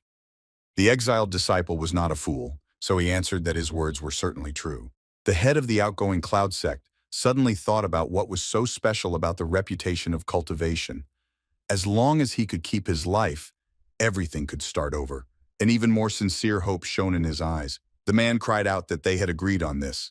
The old man rose from his knees, turned to face everyone present, and shouted that the disaster that had happened in the emerging cloud sect was his doing. He spoke quite sincerely, so everyone should believe him now. Tears welled up in the eyes of this old man. He really looked like a man who was on the verge of life and death. Actually, like all the people present here. This man was clutching at the last thread to save his life, and now he was ready to truly repent of everything. He said that in his quest to reach the top, he had no hesitation in putting his personal disciple in a difficult position. No, that was not it. He had literally set him up. His only daughter became angry when she heard these words. She knew perfectly well that her father was talking about her too. The girl seemed to have predicted her father's next words. Immediately after that, he said that his daughter Mo Ying Mystery had poisoned Lin Bei and sealed his cultivation. Everyone present was in silent shock. The man decided that if he had to repent, he would drag all those who were accomplices in this matter down with him. Throwing around words about how after Lin Bei was overthrown, Shi Pingchu had taken over his talents. The invited guests were still in shock from such a fascinating and tragic story. One of them pointed a finger at the elder of the outgoing cloud sect and shouted that he never expected that Mo Lingyun would be such a treacherous and vile person. All the cultivators began to hurriedly leave the place where the wedding ceremony was to take place. One of them also shouted out that fortunately for the leader of the emerging cloud sect, he had always considered him a close friend. Another added that he could not understand how he could be so wrong about a person. This was how the head of the emerging cloud sect P lost the trust of the entire cultivator world. All those plans he had made for the future were now crumbling before his eyes. But he didn't care much. Even without a future, he was promised that his life would be saved. The cultivators hurriedly flew away somewhere into the sky. They used their movement techniques to leave this place as quickly as possible. None of them could have expected that the leader of the exiting cloud sect would simply betray his best disciple. Lin Bei thought that all these people were afraid of getting involved with him, which was why they ran away so quickly. In fact, there was some truth in his thoughts. The cultivators were indeed afraid of the top disciple of the outgoing cloud sect after he had strangely resurrected from the dead. The bride looked at the newly arrived expelled student with an expression of fear in her eyes and on her face. The girl did not understand why on her wedding day that man decided to appear in her life again. Lin Bei addressed the girl by name and said that he would be frank with her. Then the young man said that she had greatly disappointed him, and these words made the girl lower her gaze, and a slight tremor ran through her body. Outsect immediately spoke to the young man. He said that he had done everything that Lin Bei had asked. This man, even at such a moment, continued to think only of himself and not of his daughter, who could presumably die at the hands of this master. The young man turned around and looked at his former leader. He pointed his index finger at him and asked, "Does he really think that the expelled disciple would now leave his former teacher alive?" The daughter of the leader of the outgoing cloud sect suddenly raised her head, as she did not expect Lin Bei to betray his own words. The girl's father fell to the floor, so I could no longer hold him back from the overwhelming fear that had come over this man. Mo Ling Yun looked at his former student and said that he was not keeping his word. But what could this man even say about keeping his word when he personally sentenced Lin Bei to certain death a month ago? The one who was at fault here and did not keep his word was himself, the elder of the cloud emerging sect. The man immediately got what he deserved for his words. His former student's blow landed right in his chest. Lin Bei looked at the teacher who had betrayed him and thought that it was unfair to be unfair to people. But killing a creature like him while leaving his body untouched was the greatest mercy and justice. The leader of the emerging cloud sect lay lifeless on the cold floor. His daughter S watched everything and the unfolding picture and did not know what to do in this situation. The girl became even more horrified and began to call her father, but he did not respond. At the moment when another appeal to her father came out of her mouth, Lin Bei Po walked up to the girl. The young man said that now it was her turn to pay for her sins. From top to bottom, he felt like he was in control of the entire situation now. Even though Mo Ying had just lost her father and felt helpless, she still found the strength to raise her head, smile, and shout that it was all their fault. It seemed like this girl was repenting right now. There was a hint of madness in her voice. The girl continued to laugh, saying that if she had been Lin Bei back then, she probably wouldn't have been able to live to see this day. Hearing such words coming out of the girl's mouth on the verge of life and death, the young man couldn't help but be surprised. His eyebrows shot up. And the bride, who had lost her temper, would not shut up. She said that even if the expelled disciple executed everyone present here, he himself would not live long. Hearing these words, Lin Bei became even more furious. The girl continued to say that Lin Bei would not be able to advance further in this world if he killed her fiancé. According to her, he would not only have to face the sealed demon temple, but he would also be pursued by all the higher powers. The girl continued to laugh as she spoke. She completely lost her temper. The girl laughed, but tears continued to flow from her eyes. She called the expelled disciple by name and said that she would wait for him in hell. Mo Ying knew that this was the end for her. A few seconds later, the girl fell backwards. It seemed like she was no longer breathing. Lin Bei hadn't done anything to her, so her death wasn't his doing. Although, if you think about it, he really wanted to kill this girl himself. The young man exhaled, watching the girl's body fall to the floor. Now he stood completely alone. He was surrounded by the 4 corpses of the people who had done the most harm to him in his life. If he had the chance to take revenge on the whole world, he was ready to go to the very prince. Of course, Lin Bei understood that his further path would not be easy. After the words of the deceased bride, he thought about it even more. But the young man was ready for this. From the very beginning, having agreed to destroy everyone who had harmed him, Lin Bei perfectly understood all the conditions and shortcomings of such a deal. Now he stood surrounded by 4 lifeless bodies, with tears still drenched in their eyes. He quietly said that the adversity he would encounter on his way would only harden him. The young man was completely confident in himself and was ready to move into his future. He looked somewhere ahead and tried to gather his thoughts and strength. Recently, after this battle, he had been overcome by such a strange feeling, as if he had done everything that was required of him in this world. Now he had taken revenge on all those whom he hated so much. He, Lin Bei, was born to stand at the top of this world, and he knew it very well. The young master's magical beast covered its mouth with its hand. This little bird was about to die laughing right now. He couldn't imagine how a boy at the Meridian expansion stage dared to talk so brazenly about the whole world. Although, if you look closely, this person didn't look like someone who would just throw around empty words. Goldie thought that he should just see how far Lin Bei could go. That same evening, there were few people in the Temple of Sealed Demons. This temple stood on the peak of one of the mountains, on one of the scorched wastelands. That's why it was called the Temple of Sealed Demons. There was absolutely nothing alive around here. Only mountain peaks, stones, and rocks. There was a sage sitting in the temple. This man is the problem of the Sealed Demon sect. The sage burst into laughter as soon as the man who suddenly appeared told him about the situation at the wedding. The voice of this strange man, who was several times larger than an ordinary person in size, was quite caustic and unpleasant. He asked Sect Master Z to sit down in front of him. The Sect Master quickly refused such a proposal, saying that he would just stand there. It seemed that this adult man was scared and considered himself feeble and insignificant in the eyes of this person. In fact, this was the case. The person who sat on the throne in the Sealed Demon Temple was none other than Celestial Master 2. Celestial Master said that Sect Master Z was too talkative. He also added that as long as Yefei honored him in the temple, they were family. With these words, the Celestial Master once again invited the Sect Master to sit down in front of him. If he were to accept such an offer now, it would not be considered disrespectful to Celestial Master 2. Sect Master Z finally decided to sit down after the second sentence. He was about to start a dialogue with Heavenly Master 2 when an informer suddenly burst into the temple. He said that he had an urgent report. The Celestial Master invited him in, and the informer immediately ran towards him. The man's face was hidden under a hood, and he also wore a mask. In principle, this form was generally accepted in this temple.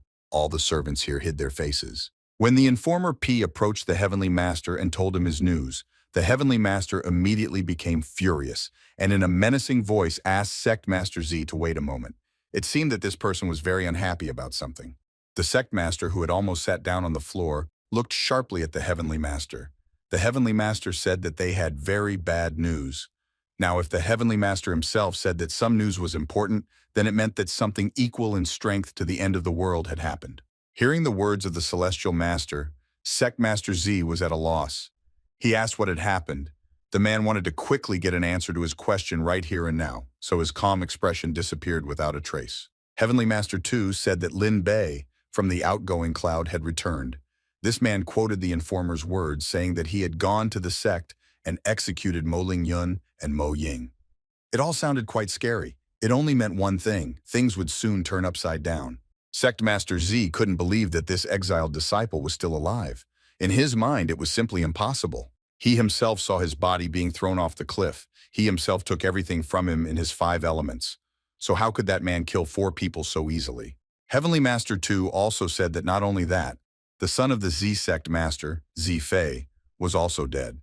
The man who sat on the throne of this temple clearly did not like the fact that he had just lost the elder of the Sealed Demon Temple. Some of the disciples and servants burst into fits of laughter, realizing that the Sealed Demon Temple elder was not that strong. The father of the deceased did not understand how this was even possible. This man knew very well that Elder Zhao was at the 5th level of the Meridian expansion stage, so how could he die at the hands of this exiled disciple? The man sitting on the throne said that it seemed that Lin Bei had a big secret. The man doubted his subordinate's words and asked again if the sect master was hiding anything from the demon cult. If Ziping Chu lied now, his head would immediately fly off. The man understood all the risks perfectly well, so I will answer honestly that he is not hiding anything. From the very beginning, he dedicated the demonic sect to all the details of his actions, and therefore he simply had nothing to hide. Master activated his hidden ability and looked straight into the eyes of the man sitting in front of him. The Heavenly Master's eyes turned bright red. This meant only one thing. He was currently testing this man to see if he was lying to him. Using his own lie detector, which was several times stronger than any potions or other devices, Grandmaster 2 smiled and turned to Elder Zhao. If this man's face showed any good emotions, it meant that he no longer doubted Ziping Chu. The elder immediately responded. The temple master told her that this Lin Bei deserved to die for killing his disciple elder. He asked to bring him here. Now the temple master of the sealed demons himself began to hunt Lin Bei. The girl smiled wickedly. Her eyes sparkled with malicious sparks. She completely obeyed the order of this man who sat on the throne. If this girl started hunting, Lin Bei's days seemed to be numbered. Heavenly Master Tu said that he was very sorry to lose the style of the vast purgatory. He said this with such a smile, as if it was not his disciple who had just died at the hands of the seemingly miraculously resurrected exiled disciple of the cloud exiting sect. The man who was the father of the deceased thought that he and Lin Bei were now bitter enemies. In fact, it had been like that before. But now, this man was going to declare a hunt on Lin Bei. While the Temple of Sealed Demons was in the midst of a heated discussion about how to best get even with Lin Bei, the boy they were discussing was simply strolling down the street. He was talking to his magical animal, saying that all the treasures of the heavens and earths that the old dog Lin Yun had stolen now belonged to him. The youth also said, it was surprising that there were only 2 3-star demon cores among them. But it was better than nothing. Once the youth processed them, he would be able to break through to the 3rd level of the Meridian expansion stage. Bei's magical beast looked at all this from the side. Goldie thought that this insignificant piece of trash was a treasure to him. He remembered how in the heavenly palace, countless treasures, spiritual weapons, and magical weapons of all kinds were arranged in the rooms. But now he had become a simple magical beast. Now he felt that he missed money very much, when he could lie on the highest level amethysts, white jade beds, and absorb the best elixirs. Lin Bei looked with gratitude at the impossibly beautiful bird painted in golden colors. Nature itself awarded such an unusual color. The dark-haired man's eyes showed pride in the work done. A bright yellow pill rolled out of the young guy's hand towards the parrot. The gray-haired one kept saying that it had helped him quite well. The parrot had an ambiguous reaction to the round pill. He only glanced at the object with disgust when the thought flashed through his mind. The lower class of the yellow level. Even dogs don't eat that. The dark background with bright flashes of light created a dramatic effect. The colorful parrot with yellow feathers, a red shirt and black pants was clearly confused by what Lin Bei was suggesting. The bird's expression is one of anger and fury. Its large, dark eyes are wide open, its brows are furrowed, and its beak is tense. The bird's skin is orange in color, and there are red spots around its eyes, perhaps from contemplating the pill. Having finally lost his temper at the gray-haired man's impudence, give the majestic bird something that even dogs don't eat. He still agreed that it was better than nothing. At the same time, Lin Bei's face was as if he was going to say how good he was, but he only thought that the parrot looked very cute. Having waited until the bird swallowed the pill, the gray-haired man quickly grabbed the parrot in his hand and rushed away, saying only one word, "Let's go." Lin Bei is surrounded by majestic mountains covered with dense vegetation. Tall trees break through the rocks, and green moss and lichens can be seen on the ground. The atmosphere of mystery is created by the fog that envelops the peaks of the skyscraper-like mountains and the soft, diffused light. The guy calmly descends the stone steps leading down the steep mountain path. The young man had that same fiery-colored parrot on his shoulder. His head was in a mess, and he began to reason about the gray-haired man's actions, that if he were going for revenge, he would have killed everyone, not to mention the sect members. Flowers, dogs, cats, he would have killed everyone. He would have even shaken an egg yolk to death. Having finished his reasoning, he concluded that the boy was too soft-hearted. He let people go, and even left the sect. How could that be? Isn't revenge a dish best served cold? A powerful explosion occurs behind the man, enveloping him in a bright orange flame. The explosion is accompanied by many sparks and dust particles, which creates a sense of dynamics and power. The shape of the explosion resembles an opening flower. Just when the parrot thought that Lin Bei was too soft, his guess was immediately dispelled. The boy's eyes were filled with madness, but he only smiled evilly when he heard a powerful explosion behind him. It seemed that the chick was not surprised by much in the gray-haired boy's actions, and only with a heavy sigh did he realize how cunning this boy was. They continued to descend down the steps of the steep slope, and the silence of the mountain forest was now broken by the sound of fire. Less than half a month had passed before Lin Bei was already at the border of eastern Xinjiang, riding on a menacing, coal-black ox, and behind him were visible people carrying sacks of supplies. The poor ox had a very tired expression from the unbearable heat in the desert. His face looked as if he was about to lie down right there among the sand, and nothing else will worry him in this life. There was absolutely nothing around except sand and red mountains with sand. Laughing nervously, the old man looked for a reason to start a conversation with the gray-haired man. Turning to him, he said that their group was getting stronger. Clutching his head, the young man quickly agreed while thinking that it was very unexpected that Lin Bei himself had fled in the company of ordinary commoners. Bei's face clearly showed that he was shocked by such statements. The second reason was to support the old people and take care of the children. While the gray-haired man was already sitting on the bull, the old man who told him to become the head of the village was already talking to some grandmother. She only said that they would be a burden to them, but the old man nervously laughed and said that of course not, they have a wonderful new head. With a heavy sigh and looking into the distance, Lin Bei said that, alas, such a large number of people showed how miserable the people of eastern Xinjiang were under the oppression of the outgoing cloud sect. Heading forward, the gray-haired man said that once they crossed the desert, they would reach the southern Xinjiang, and that when they get there, let them all settle down and find a home for themselves.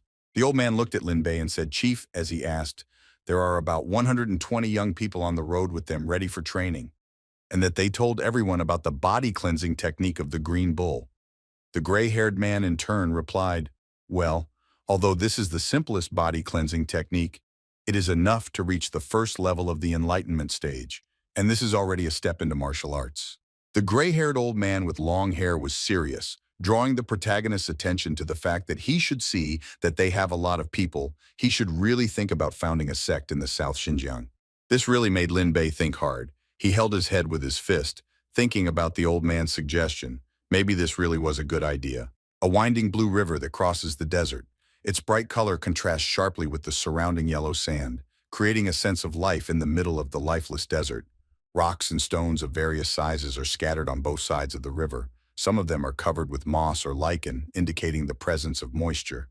In the background, high cliffs and mountains are visible, giving the landscape depth. Despite the arid climate, trees and bushes grow in some places in the desert. Their green foliage creates a pleasant contrast with the yellow sand. A muscular guy with a high ponytail and a deep scar on his face said that according to the denunciation, Lin Bei must definitely pass through here.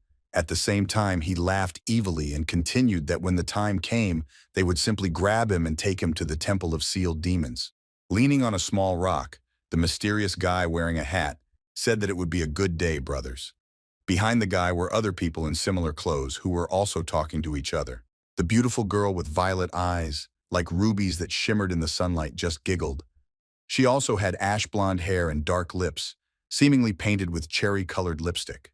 The old man pointed his finger somewhere into the distance and addressed Lin Bei as a master, saying that there was a crescent moon spring ahead and that he could rest there in peace. Confused, the gray-haired man was surprised at how quickly the old man renamed him a master, but trying not to show it, he agreed that they would make a stop there. The guy with the high ponytail asked, "What's the matter? Why are there so many people with Lin Bei?" From a distance, it really looked impressive after all. There were about 120 people following the new leader. The guy in the hat was also worried and put forward his own guess. Did he take the entire sect of the emerging cloud? To which the ash-haired girl called him off as a dumb dog, answering that he should take a closer look. With him are the old, the cross-eyed, the lame, and the sick, and a couple of ordinary youths. Nothing to worry about. They continued to look out for the gray-haired man, who was riding the bull as if nothing had happened. The old man with long hair was still hanging around nearby, and behind them were people who were carrying supplies in the form of water and food. Bei's face clearly showed anger and self-confidence. What a pity that they were just a bunch of worthless dogs. The foot is shod in dark shoes with golden elements. The muscles of the foot are tense, which speaks of Lin Bei's strength and dynamics. A small cloud of dust raised by the same foot rises upward. The gray-haired man was completely confident in his own strength. He would definitely not be afraid of the enemy. After assuring the old man with words that he would go and sort things out, Lin Bei confidently stepped forward. The old man called him master again, asking him to be careful.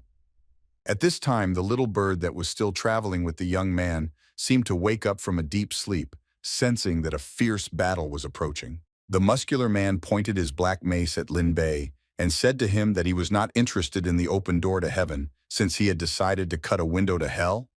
However, such threats did not bother the beautiful and excellent young man. The guy with the scar on his face kept shouting from the top of the cliff that Lin Bei deserved to die for insulting the sealed demon temple, so let him accept it. From afar, he was not at all threatening, and the gray-haired guy who stood at the bottom of the cliff calmly listened to the threats directed at him. Bei's face showed confidence in his words and actions. He gestured with his hand to come closer, while simultaneously saying words for him to attack. The boys from the temple rushed down the steep cliff one after another. their eyes filled with madness and killing intent. One of them began to say encouraging words, "Forward, brothers, wealth and prosperity are right in front of them." To which the gray-haired man clearly didn't care that a bunch of evil people were rushing towards him. Raising his fist, he only sighed sadly, looking at this whole picture. A bright golden energy circle is visible around the fist, giving the impression that the character is about to deliver a powerful blow. The effect is enhanced by the dynamic lines emanating from the fist and the dark background, which contrasts with the bright elements of the battle. Lin Bei, dressed in bright clothes, is at the epicenter of a powerful explosion. Debris is flying around him, and he himself, judging by the expression on his face, is focused and ready to fight. Also, bright flashes of light and flying debris create the effect of a powerful explosion. Bei's brutal blow sent everyone plummeting down. Some were already unconscious, while others were just beginning to kiss the ground with their faces. Debris and stones flew around the people of their temple, and dust rose up. An unearthly beautiful girl with ash-blonde hair lay with her eyes closed, and next to her was another young guy from the temple. The girl was wearing a red cape, and the girl herself seemed to have fallen painfully. But then the ash-haired girl opened one eye. Apparently, she was pretending to have lost consciousness so that she would not be touched anymore, namely, so that she would receive fewer blows from the gray-haired one, who was in full swing. "Bei's attack," the old man said to that master. "There were countless enemies on the way who wanted to grab you, but no one could withstand your attack." To which the young man throatily replied that they were just a handful of fools who cling to the strongest. Lin Bei continued his thought that he was more interested in why no one from the sealed demon temple or the Heavenly Mercy sect had come for him during all this time. To which the old man began to deny that it was not important. "Let's go to the oasis and find ourselves in the southern Xinjiang. Don't worry too much." The main character's face showed doubts about what had happened, but he decided not to show it and agreed with the old man. After all, he was now the new headman and he needed to keep an eye on the people who followed him. Turning his head to the old man, he gave the order to make a halt for now, and then they would go to the city as quickly as possible. The old man confidently agreed. Those people who tried to attack the gray-haired man were cruelly tied up, and their mouths were stuffed with something so that they could not speak and complain. It even became a bit pitiful for them, but the fact that they were hostile towards Lin Bei gave him every right to treat them like that. At the top of a high mountain is the lonely figure of the gray-haired Lin Bei, sitting on a rock on the edge of a cliff. Apparently, he is meditating. A guy with long dark hair dressed in purple clothes. His posture is calm and focused despite what is happening around him. But something tormented the thoughts of the main character. After everything that happened, he really thought about founding a sect. But would it be a good idea? Is it worth doing at all? A young man sits cross-legged with his back to a dense forest. His long hair flutters in the wind and his clothes are dark, rich colors. The pose expresses calm and concentration. A dark forest stretches around the rock. The sky is filled with thick clouds and stars, creating an atmosphere of mystery and night silence. Suddenly, Lin Bei felt a sharp approach to him. He did not expect such a development of events. After all, they tied up all the enemies and the people who followed him were below. Then who is it? And what does he want from the main character? The girl with the dark red cape and ash blonde hair put a knife to the gray-haired man's back. With complete confidence in her actions, she said coldly that she advised him not to move. The cunning girl, like a fox, smiled maliciously, saying that this boy certainly has no sense of self-preservation. Lin Bei was completely confused and asked, "Who are you?" Brushing one strand of hair away from her face with her gentle hand, the girl decided to answer the question and introduce herself. She was the elder of the sealed demon temple, Zhao Qin. The girl assured the protagonist that she knew that an incredibly strong monster was walking with him, but she asked him to keep in mind that her blade was at his back. If he tried to do anything, she would kill him in an instant. The gray-haired youth tried to be reasonable and not to say too much. After all, his life was at stake. He said that if she wanted to kill him, he would not be breathing.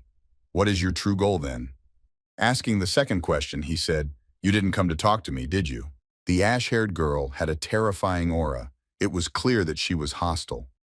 Noticing what a smart guy she was, she said that everything was simple. She needed his strength. To which the gray-haired man smiled and asked, "Will you take her without permission? Aren't you afraid that the temple of sealed demons will take revenge?" To which the girl replied that "I will have their revenge if I pay the heavenly body of the primordial chaos." There was still a dense forest around the two of them. The girl continued her thought that he really was a pervert. He developed 5 talents, and when they were all taken away, he awakened another one. To this, the protagonist had an expression on his face, as if he was the brightest star here. In the end, he answered her, "Meet this. This is what a genius looks like." The girl's expression continued to shine with a sly smile, and from her eyes, which looked like purple rubies, a strange but scarlet-colored liquid flowed. It was probably blood. The girl has pale skin, large, wide-open eyes with bright red pupils which give her an ominous appearance. Dark circles or shadows are visible around her eyes, enhancing the expression of anger or suffering. Starting to cast a powerful spell in her hand, with under her cloak one could see a toothy and terrible mouth, and a long tongue was sticking out from there. A hand enveloped in a bright, pulsating red light. Also a palm, the fingers of which are slightly spread, giving the impression of readiness for action. The skin on the hand is covered with fine veins that glow in unison with the surrounding light, emphasizing the power and energy emanating from it. The lips are bright red, creating harmony with the tongue. They are parted in an expressive grimace, perhaps expressing pleasure or even a challenge. Apparently, this is part of the spell. An open mouth like a bottomless abyss ready to swallow everything in its path. Fangs, long and sharp like daggers, stick out of it in different directions. Their roots, going deep into the jaws, testify to the incredible power of this spell and the girl herself. Bei's power with her hand, she was clearly confident in her powers and the spell. Bei's gaze was directed backwards. His face was filled with rage and determination. His eyebrows were furrowed. His lips were parted to reveal his teeth. His eyes were wide open and full of determination. His hair was dark and disheveled, with a few strands sticking up, highlighting his emotional state. He furiously shouted that it was a pity that she was the one sent. Bright flashes of light and energy, creating the impression of powerful force and speed. The lines coming from the protagonist's hands resemble blades. From such a force, the girl jumped to the side away from the explosion. Of blue and purple predominate, emphasizing the icy theme. The contrast between the dark background and the bright elements of the character creates the effect of a fierce battle. The girl barely managed to stand on her 2 feet and not fall from such force. The ash-haired elder was completely astonished by Lin Bei's strength. She was confused when she said that he was actually a 4th-level meridian expansion stage, and in her mind she only wondered what kind of monster he was. She had trained for more than 30 years and had only reached the 6th level. And this kid in such a short time. A dark nighttime background with elements of the starry sky. The protagonist's hair flutters in the wind, making him look more menacing than he already is. Lin Bei walks towards the girl while only a cloud of dust can be seen behind him. The gray-haired man's eyes were full of rage at the girl. He decided to repeat once again what he had said, that he was a genius, and indeed, people like him achieve unimaginable heights. The girl's hair was fluttering in the wind. She was frightened by this situation. Apparently, she did not expect that Lin Bei would be so strong that he could get rid of her spell. In an instant, the girl in the dark red cloak turned away from the gray-haired man. The only thought that flashed through her mind was that she had miscalculated and needed to run away as far as possible. The chick was clearly unhappy that some sounds had woken him up. The golden bird was fast asleep, while Lin Bei was sorting things out with the ash-haired girl. There was quite a bit of rage in his eyes. While the girl was retreating, a parrot appeared in front of her, somewhat reminiscent of a phoenix, because it was glowing brightly like a flame of fire. It flew straight at the poor girl who wanted to escape. The girl's face showed no small amount of horror at what was happening. She mentioned this terribly strong monster that was with Lin Bei, but she didn't expect to meet him here. She only managed to say one word, "Wait." The fire enveloped her body. The girl's flesh began to burn mercilessly. It seemed that she died a rather painful death. The fire looked so strong that it could burn everything in its path. The parrot was simply furious at this development of events. After he had reduced to ashes the beautiful girl in the cloak, leaving only her shoes, and flew back to his sleeping place. Having flown back to his cherished place where he sleeps, he continued to be indignant that he was woken up because of such a trifle, damn it. It is not worth disturbing him over such insignificant trifles. Bi had just recently sat and meditated. A tall flame of fire burst forth, and the residents did not know how to react to it at all. The old man quickly ran up to the gray-haired man, asking the question that interested him, turning to him again. The head, what happened? The people in the background were also waiting for an answer. The already calm Lin Bei, as if nothing had happened, as if it wasn't he who had fought with the elder of the Jiao Seal Demon Temple a few minutes ago. Qin. He said that it was all a trifle and not worth worrying about. He ordered everyone to pack their things and that they would be moving out. The old man seemed pleased with such an answer from the new young leader and agreed.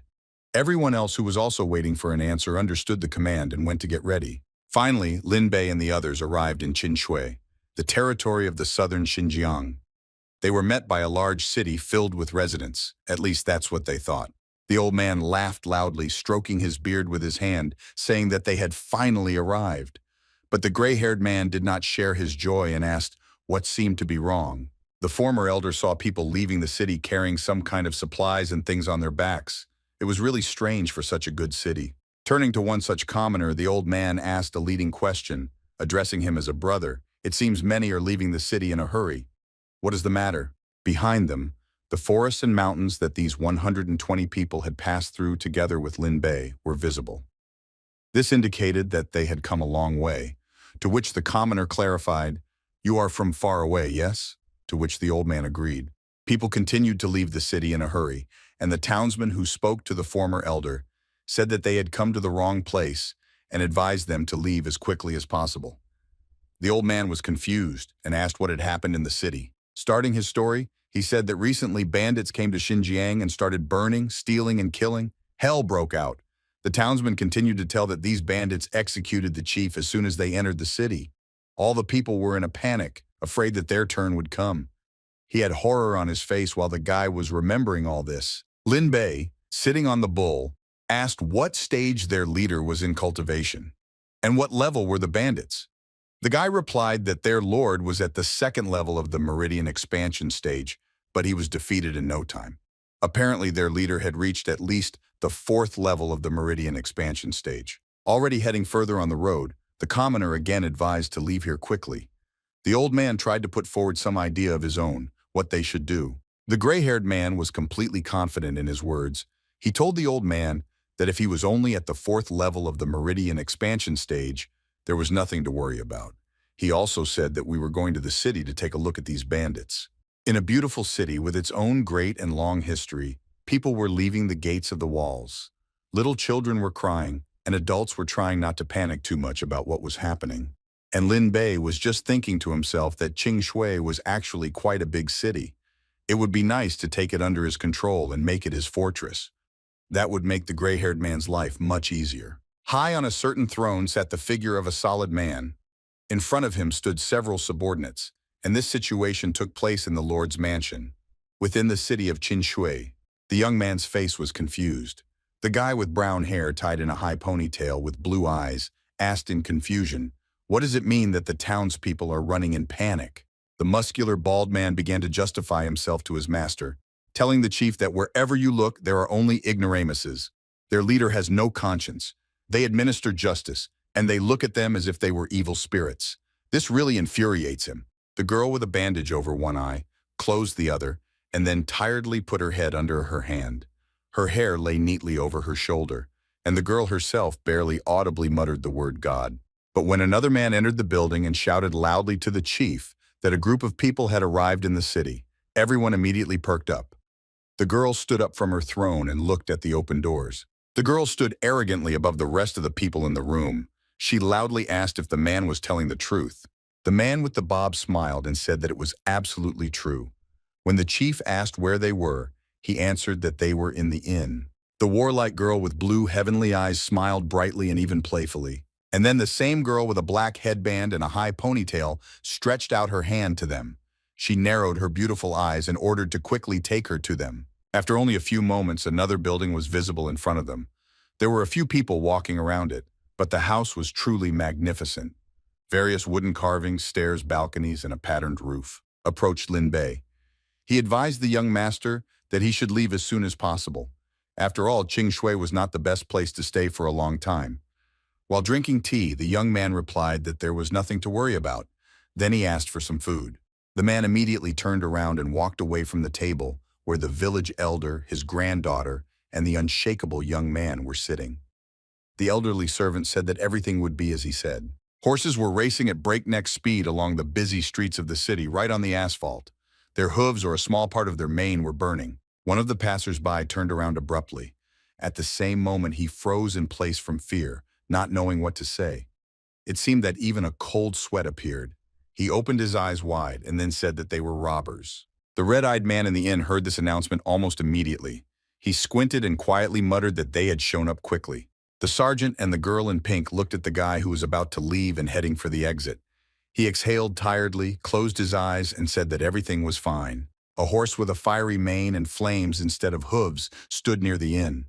The most majestic horse was ridden by the same warlike girl with the eye patch. The others were riding ordinary horses behind her. Lin Bei slowly approached the bandits. The fire was reflected in the girl's heavenly eyes. She smiled slightly as she looked at the boy in front of her, and then asked if this was where he was looking for shelter. The red-eyed man nodded immediately and smiled back at the girl. He said that it was right here. There was a sleeping bird on the guy's collar.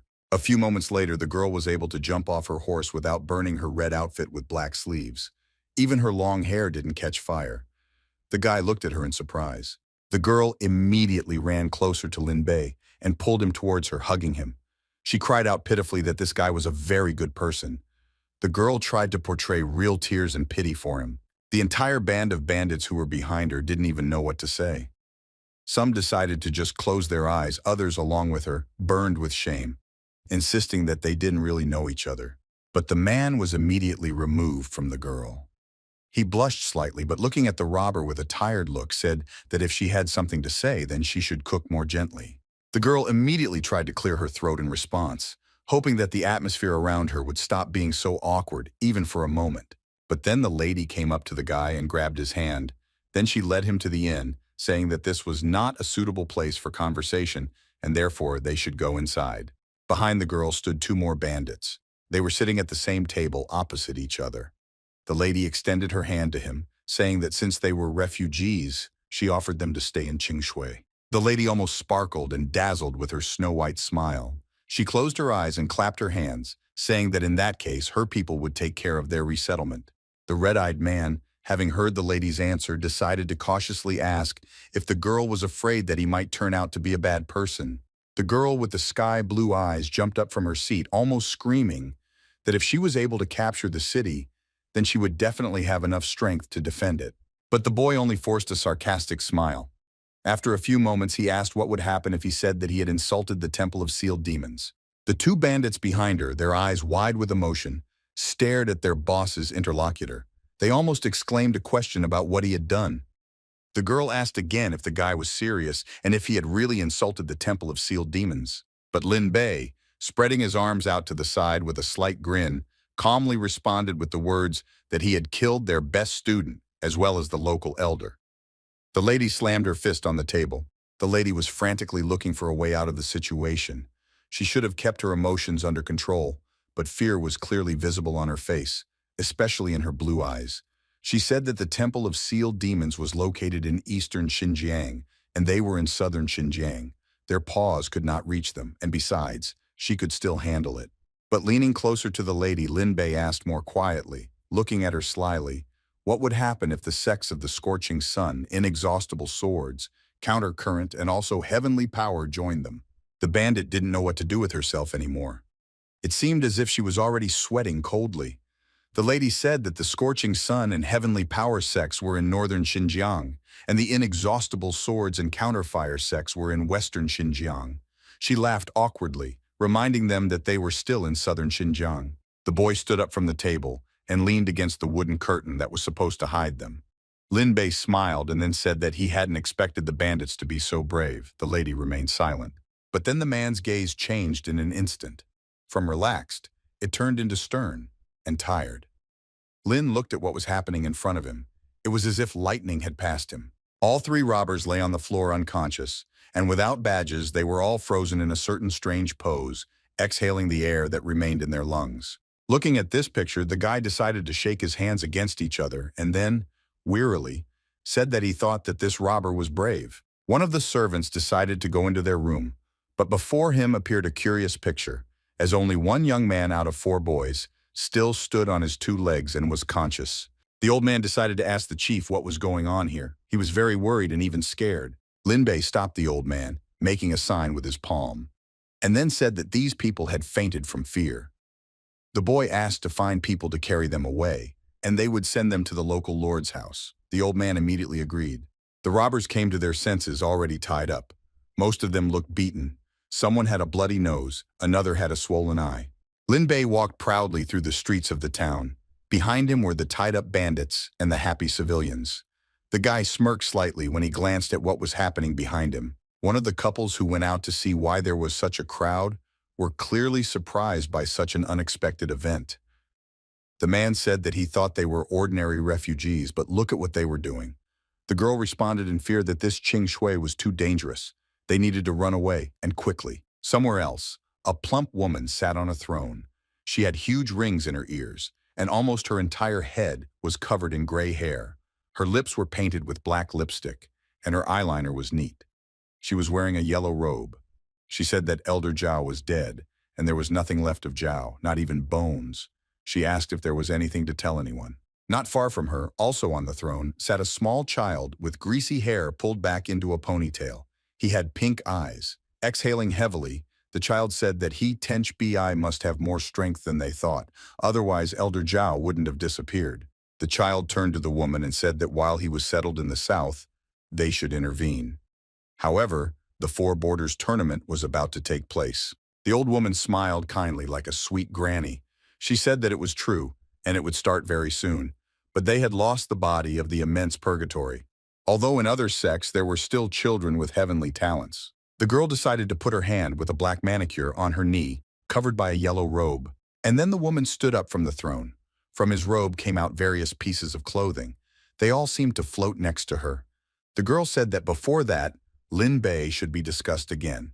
She ordered to start training the disciples. They still need to participate in the Four Borders competition. The full girl smiled brightly and kindly. She stood up from her throne and waved her hand at the silhouettes that stood on either side of her. Squinting her eyes, she ordered them to move away. The space around the woman immediately began to change. A bright fire lit up in the places where the servants had stood. It was like magic because it appeared out of nowhere and went into nowhere. The woman's robe flaps rose high up right above her head. And then the girl's eyes opened.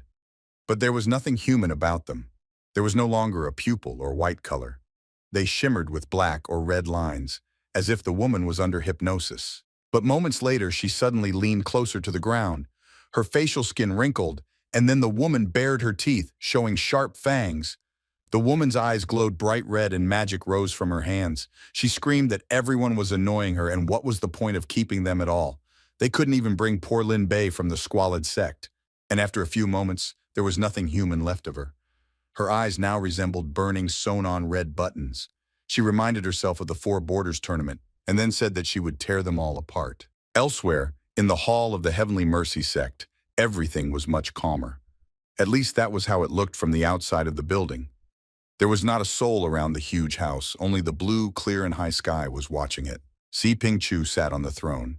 He tiredly rested his head on his hand, and in a thoughtful voice asked the servant if all the letters had been sent out. The man nodded in response and said that they had been sent out to all 4 young masters. The man with purple eyes covered one eye with his hand and said that it was very good, because he would eat this Lin Bei alive for the death of his son.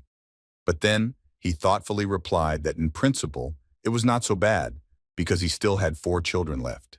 The servant with blue eyes looked at the master with eyes full of hope and fear. He said that the answer had already arrived, and the patriarch had better read it personally. The boy carefully took the letters out of the inside pocket of his vest. The man carefully handed over 2 neatly sealed letters to his master. Si Ping-Chu immediately accepted them with interest. After opening them and reading the contents, the man began to tremble violently with fear. His violet eyes kept sliding over the lines of paper. He squeezed the letters in his hands even tighter. But moments later, the man collapsed, coughing up blood. All the papers immediately turned bloody and flew out of Si Ping-Chu's hands. The servant ran up to the master. The letter was an appeal to his father, saying that the Four Borders tournament was coming, and he should devote himself to cultivation in order to expand the sect's capabilities. And one day, they would be able to avenge his brother's death. Elsewhere, everything was happening no less calmly. Before the eyes of a certain man, everything was big. He still couldn't come to his senses. Before his eyes lay the familiar trembling body of the robber, and next to him, another one. The man closed his eyes, quietly laughing at his own stupidity. Opening her eyes once more, There were two robbers in front of the girl, familiar to her. The largest one was just trying to get up from the cold floor, while the second one was trying to stay on his feet. The girl suddenly stood up from the floor. She grabbed him with one hand and her head, which still hurt, with the other.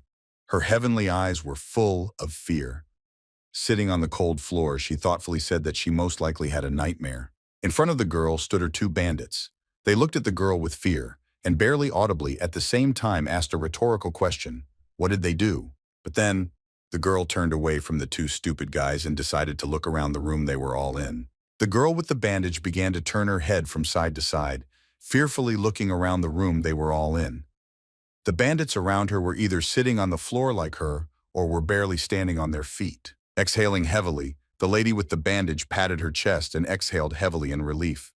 She said that this dream was too scary, as if someone could insult all the powerful sects at once. The biggest of them said that they remembered exactly the same.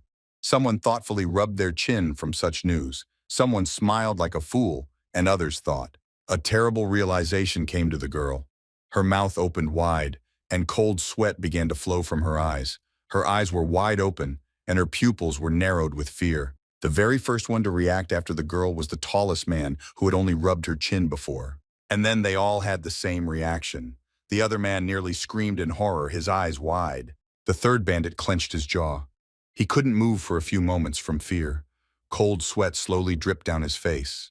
The fourth man's face twisted at first in a grimace of incomprehension, but then his eyes widened in horror of understanding. The fifth robber was quite emotional. He had a long mustache, frowned, and almost started shouting curses. But suddenly, another man came to them. He loudly noticed that they had already woken up. The girl, with lightning-fast reaction, turned to the unexpected guest. All the robbers were on guard. Lin Bei quickly and proudly walked past the girl, who couldn't even find the strength to get up from the floor. Her eyes widened in fear when she recognized the guest, and she was even afraid to look him in the eye. Sitting on the throne, the eyes of the man with the bird lit up with a red fire. The man, towering over all the robbers, said that since fate itself had brought them together, now they would follow him. But then he asked if there were any other opinions on this matter. The girl thought for a moment and then smiled tenderly. Cold sweat was still running down her face. She clenched her palms and narrowed her eyes, wondering if the bandits had the option of simply leaving. The guy with red eyes smiled slyly, looking at the girl in front of him. He said that such an option really exists. All the bandits immediately ran to the exit. Their trembling bodies barely obeyed them. Someone looked at Lin Bei in fear, but he only said that the bandits could lie down and leave. The girl with the sky-blue eyes looked back at the refugee awkwardly and even fearfully. She clasped her hands and asked if this was being discussed. Lin Bei gave her a stern, warning look. He frowned and then said that it was not up for discussion. The girl closed her eyes in despair and took a deep breath. The emotions that overwhelmed her made her want to cry. She wondered why she was so unlucky that she had to deal with such horror. Lin Bei smiled slyly and then leaned closer to the bandits. He said that this was his first time at the southern border, so he ordered them to report the situation here. The lady sighed quietly and began to talk about the southern border. But the girl was interrupted by another servant. He suddenly burst into the huge room, shouting that things were bad for them. The silhouette was not visible at all, but all the offended bandits looked back at the shouts. Lin Bei frowned even more. His red eyes were even darkened by the shadows. He asked what happened. Grandpa informed the master that a man had arrived and claimed to be a messenger from the Temple of the Two Beginnings and asked Lin Bei to come out to him. It was obvious that the old man was worried about the young man. Cold sweat was even running down his face. Lin Bei asked again about the Temple of the Two Principles. The robber immediately replied that it was the most powerful sect in the southern Xinjiang. Although they are weaker than the sealed demon temples, they should not be underestimated. The guy, rubbing his chin, shook his head. And then Lin Bei suddenly squeezed the chick on his chest. Gold was very surprised and opened her beak along with her eyes, waking up from sleep. Lin Bei turned to the little bird, worriedly asking if he could sense the enemy's cultivation level and if he could defeat him. The little bird was still perplexed and in the man's tightly clasped hands. The little bird thought that he was a measly third-level meridian expansion stage, and Lin Bei was tugging at him for nothing again. A moment later, the little bird decided to slap his master with its wing. The man leaned back on the throne in pain. Lin Bei slowly and hesitantly rubbed his removed cheek. It turned red all over, and the man himself smiled awkwardly and said that it seemed like the little bird could defeat him. However, he still held the gold piece in his hand. But a moment later, the guy changed again. He looked at the old man in front of him sternly and with obvious menace. Frowning and clenching his teeth, he asked to tell the guest that if necessary, he should go to Linbei personally. Otherwise, he could leave. The servant immediately bowed, clasping his palms. He closed his eyes and said that he would do it. All the men in the room looked at Linbei with puzzled expressions. They frowned and looked at him as if he was a fool, not even knowing what to say or object to. Girl with heavenly eyes and in a red suit. She crossed her arms over her chest and looked at the old man, who was already leaving their building, heading towards the representative of the sect. The lady could only think that now it became clear to her how this young man had insulted so many sects. He was completely crazy. Outside the Lord's mansion, the sect's envoy was being carried.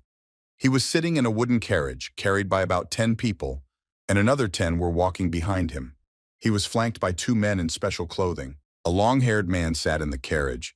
He was wearing a snow-white robe and a dark gray vest. This man was Zhang Feizhuo, the chief disciple of the Temple of the Two Beginnings. When addressed, he thoughtfully pulled down the curtain from the window. The man looked haughtily at one man in a special, different from all, robe. He awkwardly closed his eyes and said that this Qin Shui is on the outskirts of the southern border. He is small and pitiful, and his warriors are weak. The servant asked why the young master needed him. The man with bright turquoise eyes smiled wickedly. He said softly that the Four Borders tournament did not just evaluate the best students, it was the heritage of their lands. The young master turned away but cast a sly glance at the servant, saying that usually the more cannon fodder, the better. Someone has to die. The servant smiled awkwardly and said that the young master was wise. And then Zhang grinned evilly. He said that he heard that Qing Shui had a new leader, so there should be plenty of cannon fodder. As soon as they arrived and announced the tournament, the new lord would immediately bend over and kiss the young master's feet for the opportunity to show off. The servant immediately concluded to Milo. He clenched his hands and, closing his eyes, said that everything was as expected from the young master. After all, such resourcefulness makes one admire him to the depths of the soul. The man on the other side of the carriage looked quite stern. He was wearing a black robe. He looked around at the people and asked why Lord Qing Shui had not yet shown up. Zhang waved his hand casually. A wicked smile never left his lips. He said that he was sure that after hearing about the Temple of Two Beginnings, they began to prepare a worthy reception, and therefore they should wait a little longer. The carriage had no front wall at all, so the only thing that closed Zhang off from the outside world was a large, translucent curtain. The 2 servants next to him behaved completely differently. The one in white was still laughing awkwardly, covering his mouth with his hand, and the other was looking ahead warily. A silhouette was visible in front of them. A man was running straight towards them from a large building behind him. That silhouette was a young bandit with celestial eyes. She stood hesitantly in front of Zhang and his servants. Her hands were shaking, and it seemed as if cold sweat was pouring off her. She pressed her lips together. Just a few minutes earlier, the same girl looked at Lin Bei with an offended expression, arms crossed on his chest. The impudent young man stood up from the throne and decided to stop the old man after all. He turned around in surprise. The man pointed his finger at the robber, saying that he thought for a moment and decided that she should go to the unexpected guests from the sect. The lady was very scared and dumbfounded. At that moment, the girl froze in place, unable to even move. It seemed as if she had been turned into stone, and that was precisely why she could not move. But at this moment, the lady, on the contrary, was trembling with fear as she looked at the men from the sect in front of her. She looked at everyone, trying to concentrate on her task. The man in black immediately approached the frightened woman opposite. He exclaimed that the young gentleman was right, and someone had indeed come. And then the servant cautiously asked the lady, leaving a distance of several meters between them, whether she was the head of Qin Shui, and why she did not bow before the young master of the Temple of Two Principles. The woman tried to look at him with the same gaze, but her eyebrows were furrowed, her eyes still looked scared. The lady, with a trembling voice, said that she was not the head of Qin Shui at all. Zhang exclaimed in displeasure that this was presumptuous. After all, he had been honored to personally come to the city, and only an envoy had come to him. The servant in white robes never stopped smiling brightly. He awkwardly noted that in such remote cities, people might not be familiar with etiquette, and so he suggested that they pass, since it was time for the young master to rest. But the man with turquoise eyes at first completely ignored his servant. His eyes flashed unkindly, and he nodded almost imperceptibly. The servant in white immediately blocked the young master's passage with his hand and ordered the girl to lead them. The robber tried to convey to them in a trembling voice what the Lord had said. The girl looked at them even more frightened in heavenly moments. At such moments they resembled a starry sky strewn with stars. The lady added that if they wanted to see him, then let them come in person. The lady began to chew her own lips from nerves, nipping them. The girl tried to voice what would happen if they did not come, but moments later, gathering all her strength, the lady almost shouted that otherwise they should go away. She closed her eyes, afraid to look into Zhang Feijuo's eyes. The man only frowned. He looked at the messenger in front of him with bewilderment and mockery. And then a blow of purple power passed through the place where the girl stood. It was fire, and the blow from it spread to the nearest places, like an earthquake. But the bandit managed to delay it, and therefore she was not affected. Zhang shouted that their lord was impudent. The girl tried to turn away from such a dangerous guest. Looking at Zhang with apprehension, the lady said that she had conveyed all the words of the leader, and then, asking for forgiveness, said that it was time for her to go. Zhang Feijuo said that the lady would need to go with him. The two servants immediately looked at their young master with interest. The man with turquoise eyes frowned. He said sternly that he wanted to see how capable the local lord was. The young man rose haughtily from his carriage and then followed the girl, followed only by his two loyal servants. Entering the building, the girl turned to Lin Bei and said that she had conveyed his words. The lady pressed both hands to her chest. A young man with red eyes and long hair sat lazily on the throne. He leaned back against the back and placed his hands on his stomach. Lin Bei told the bandit that this was very good. Finally entered the building, a huge hall. He raised his chin proudly, walking closer to Lord Qing Shui. Lin Bei thought that this was just a piece of trash at the second level of the Meridian expansion stage. The man with turquoise eyes smiled slyly. He sighed heavily and introduced himself, saying that he was the master of the Temple of Two Beginnings, Jian Feijuo. The man walked closer to Lin Bei and asked if the young man on the throne was the Lord of Qing Shui. But the red-eyed boy didn't strain himself at all. He scratched his ear and didn't even think to look at the trash under his feet. Zhang raised his index finger at the young man on the throne and asked what kind of arrogance this was. The young master ordered him to come down to where he was standing and talk to him. Then Lin Bei was stunned. He opened his eyes wide, looking at the insignificant boy below him. He asked if the young master deserved this. Then the young master lost his temper because of Lin Bei's dismissive answer. He shouted that Lord Qing Shui was truly a madman. He asked if he knew what the Temple of Two Beginnings was.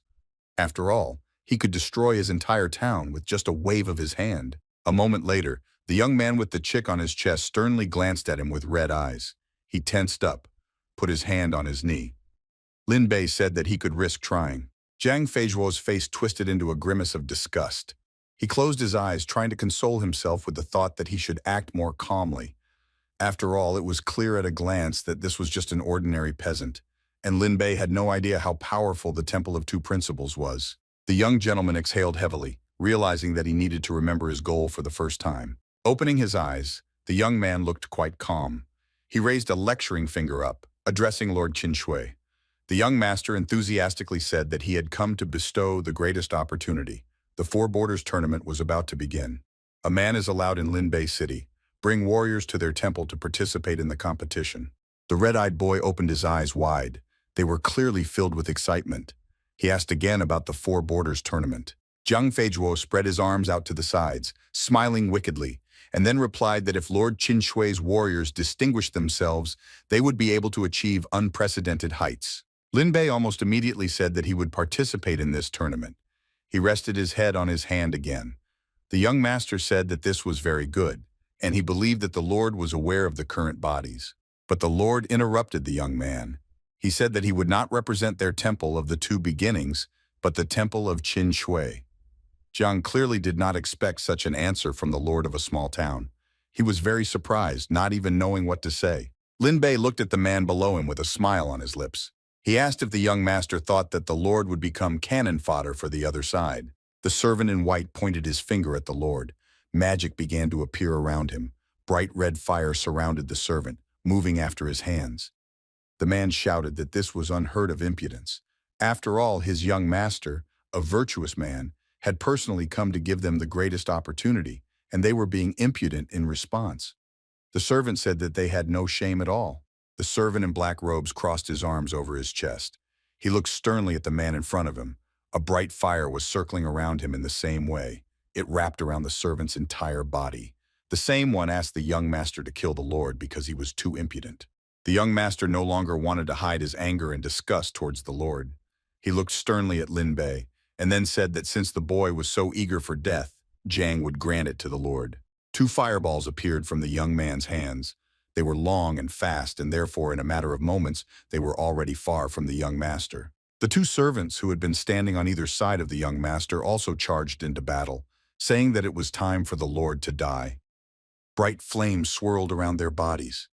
But Lin Bei looked at them with boredom. But when their magic got too close to the red-eyed boy, he decided to just lazily raise his hand. The golden ornaments on his hands immediately began to shine. The two servants instantly flew to the other end of the hall. There was no trace left of their talents. They struck Lin Bei with all the force of their blows, crashed into the wall.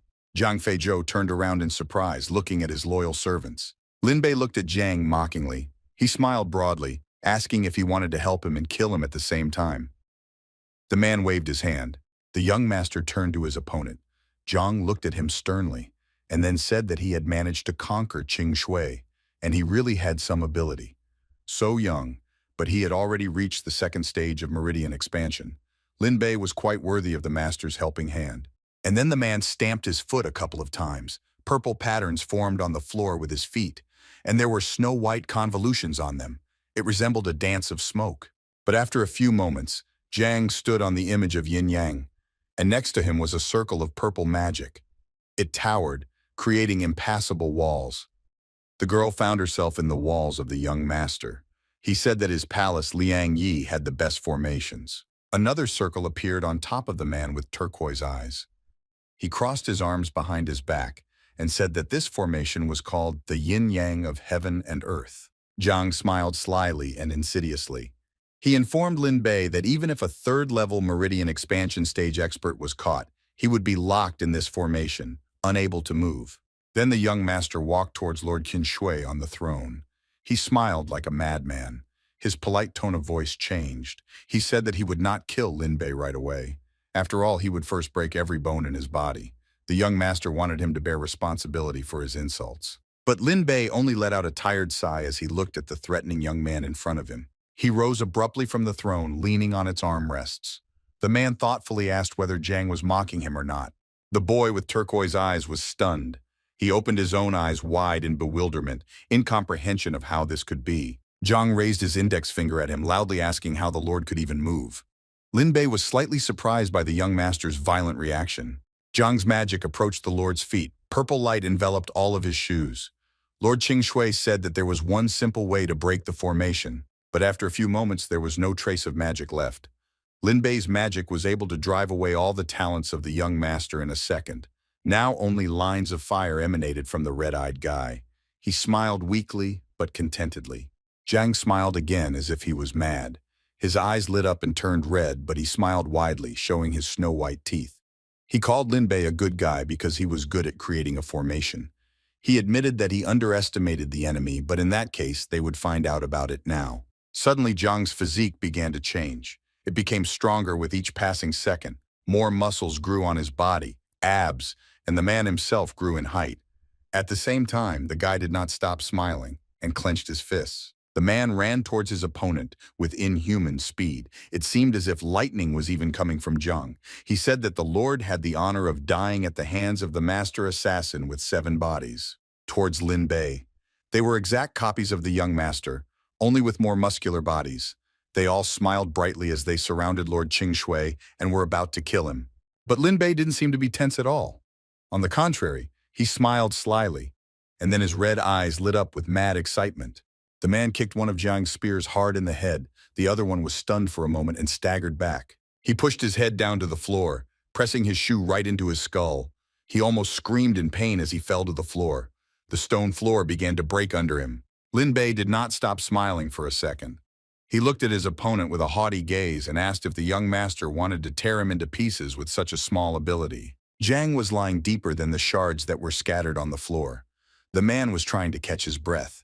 He looked up at Lin Bei and then said that he admitted his defeat and was leaving here immediately. He told the red-eyed man to act as if he had never been here. The impudent man asked if he wanted him to just let him go when the young master came to him with evil intentions. But the man, whose body was literally pressed deep into the floor so that he lay in the ground under the buildings, looked at his opponent with fear. He replied that of course not. After all, he was asking for forgiveness for his sins. He handed over an engraved ring to Lord Shui. Jiang asked Lin Bei to take it because it contained a large amount of spiritual stones, and it would be at the disposal of the Lord. Lin Bei looked at the defeated guy very strangely. He looked at him with bewilderment while slowly laughing. And after Lin Bei, he finally reached for the ring that Jiang had so vehemently offered. The man smiled crookedly again and looked at the red-eyed boy. He laughed to himself, wondering if the impudent fellow really thought he had 7 bodies hidden away. And then the guy opened his mouth wide. A bright white ball was visible in his jaw, and the guy himself was glowing with a red scarlet light. Jiang's face twisted greatly. A wave of red light emanated from the man's mouth, and on top of it was a snow-white lattice. The silhouette that had previously belonged to Lin Bei immediately darkened and then began to crumble. The man smiled broadly. He proudly said, shouting to the whole hall, that he, the young master of the Temple of Two Beginnings, Zhang Feizhuo, had no equal among his peers in resourcefulness and self-improvement. Zhang said that Lin Bei had fallen into his trap and was about to die. But at that moment, the entire trap that the young master had set up began to dissolve. Lord Shui mockingly asked if he had said anything. Jiang suddenly raised his head, looking at his opponent with frightened eyes. His eyes narrowed to incredible sizes and his mouth opened wide. Lin Bei looked at him with an angry look. He turned to Fei Zhou, saying that he did not plan to kill him, but he asked for it. The red-eyed guy said not to blame him for this. After that trap, the boys had no clothes left. The lady who had been watching the men trying to kill each other all this time looked at Lin Bei with embarrassment. She thought that he had a good figure, ignoring the corpse of Jian lying nearby. The man told the girl to come to him. The robber was surprised. Her cheeks betrayed her embarrassment, but she also smiled brightly. Lin Bei said, towering over the bandit, that she needed to bring him clean clothes and also tidy up the hall. The chick was now sitting on his shoulder. The bandit immediately leaned closer to the stairs, saying that she obeyed the order. After a while, the sullen man was sitting in clean clothes. The chick was hiding again on his chest, falling asleep. Then the man leaned back in his throne and looked at his hands. He said that they needed to continue talking about what was happening in the south. The bandit stood before him. She clasped her hands and replied that southern Xinjiang was the most restless of the 4 major territories. And then the girl smiled, wondering if she had hit her head. She hadn't told anyone what she knew and what she didn't. The lady thoughtfully rubbed her chin. And then she said that there were more advanced forces in those territories than in the other 3 territories combined. Lin Bei looked at the girl's silhouette sternly. He thought that it was no wonder what was going on with the hips there. After all, there was no dominant force there, but there were a bunch of sects cultivating together. And then, the frowning guy asked the lady to tell him everything about Liangyi Palace. The girl crossed her arms and replied that Liangyi was home to thousands of disciples and about 10 elders. In terms of numbers and sect level, they were not very strong, but no sect could provoke them because of the developed formations and easily sanitized lands around Liangyi Castle. Waving his hand and shaking his head, the man asked the girl to go to the most powerful sects on the southern borders. The girl placed her palm on her fist and bowed, saying that there are 5 strongest sects living in the south. They all have the potential to surpass other sects. All the warriors of Xinjiang say that once the disciples of the 5 sects grow up, they will definitely surpass all the sects in the south and become a force comparable to the Temple of Sealed Demons. The sects were absolutely incomparable and dissimilar. Among them, there was the Vajra sect, famous for its martial arts, the Divine Beast sect, with the power to control beasts, the powerful Yin-Yang, controlling fire and water, the strongest, the Divine Lightning Palace, controlling the power of lightning. Perhaps this sect will be able to compare with the Sealed Demon Temple the fastest. The girl who had all that information in her head shook her head and closed her eyes. She only said that in addition to those 5 sects, there were 20 more worthy sects that were at the same level. The man asked wearily if it was because all the young disciples of these sects were strong, or if they had geniuses. The lady sighed heavily, saying that of course there were geniuses. Lin Bei asked whether these geniuses themselves were able to awaken their heavenly talent. The lady was very surprised by this question and opened her eyes wide in amazement. The girl almost shouted out the words that among the 5 major sects, there was only one disciple with an earth-level body. Even so, these sects were dedicated to cultivation. She opened her sky-blue eyes wide. Lin Bei put his head on his hand and said that they would probably protect this genius to death, and then laughed slightly. The man added that he was afraid that he would have to face him. The man only exhaled heavily again after a moment. The man wearily asked to tell him in as much detail as possible about this tournament of the 4 borders. The girl looked at him in bewilderment, scratching the back of her head. She asked about whether the Lord really didn't even know about this. The man leaned back on his throne and closed his eyes. He answered the lady, saying that he had dedicated his life to a small sect and had heard of this tournament, but he did not know the details. The girl was very angry at the man in front of her. She thought about how a small sect could create a monster like him. The girl immediately decided that it was obvious that he just wanted to test her. She thought that she couldn't be fooled at all, but in fact the bandit just raised her finger instructively and smiled softly. She replied that the 4 Borders tournament is the main event of the 4 major regions. After all, it not only decides the distribution of resources across these territories, but also determines the future of each sect and each warrior. The lady smiled brightly and clenched her fist. She said that all sects participate in the tournament, regardless of their size and strength.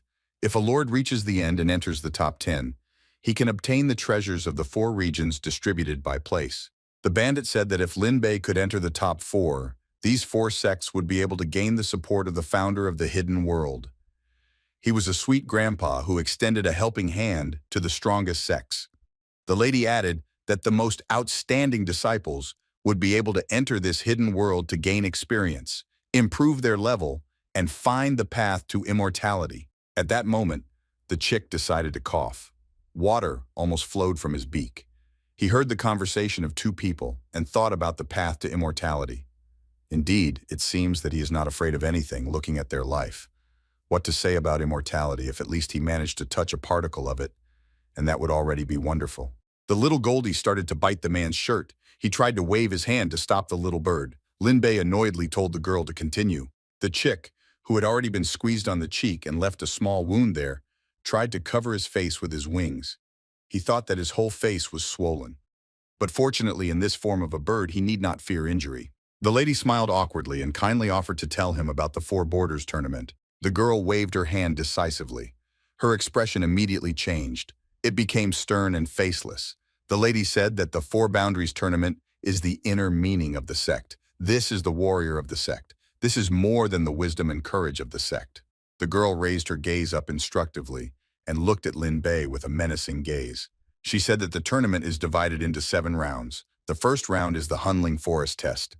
Only the sect that passes this test can advance to the next round.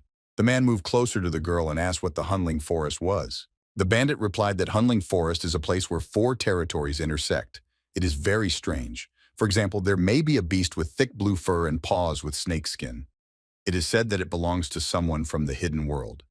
Hunling Forest is filled with disasters, and by passing through it, one can prove that one is worthy of the test in the tournament.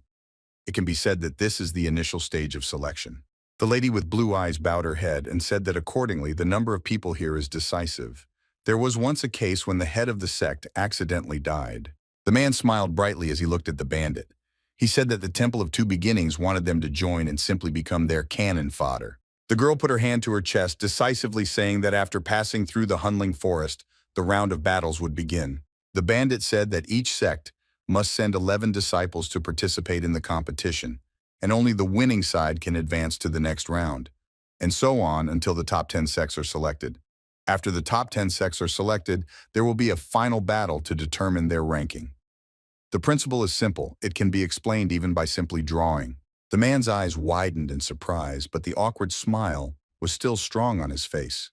He asked the lady again if they really needed to send 11 students to participate, and if they had enough people. The girl began to scratch her neck awkwardly. She smiled brightly, saying that if luck was on her side, perhaps she would be able to pass the Hunling Forest trial. Lin Bei rubbed his chin thoughtfully as he stared at his little bird. He looked at it in surprise, and then asked a question about how birds were not considered human. The girl froze in place, not knowing what to answer to such stupidity from a man. But then Lin Bei smiled slyly and asked what would happen if he could defeat 11 people on his own. The girl stared at the Lord in fear. She awkwardly asked again. The lady was very surprised by such a proposal even from this boy. But then the bandit understood. Her eyes narrowed sharply, and the girl herself almost screamed a question about whether Lin Bei would really represent the sect alone. The man clenched his fists. Magic swirled around him. It was either lightning or blue rags of his talents. He smiled wryly, saying that he was Lin Bei, and he really wanted to test. Clenching his fists even tighter, the man finished his sentence by asking if he could enter the top of this world. The boy's red eyes lit up with a strange excitement again. The girl looked at the guy very strangely, at the same time with admiration and as if he were a fool. She looked at him in surprise. In her thoughts, only his words about the top of the world were spinning. Lin Bei suddenly casually called out to the girl, looking at her with a menacing gaze. Girl with her heavenly eyes, she emerged from the trap of her thoughts.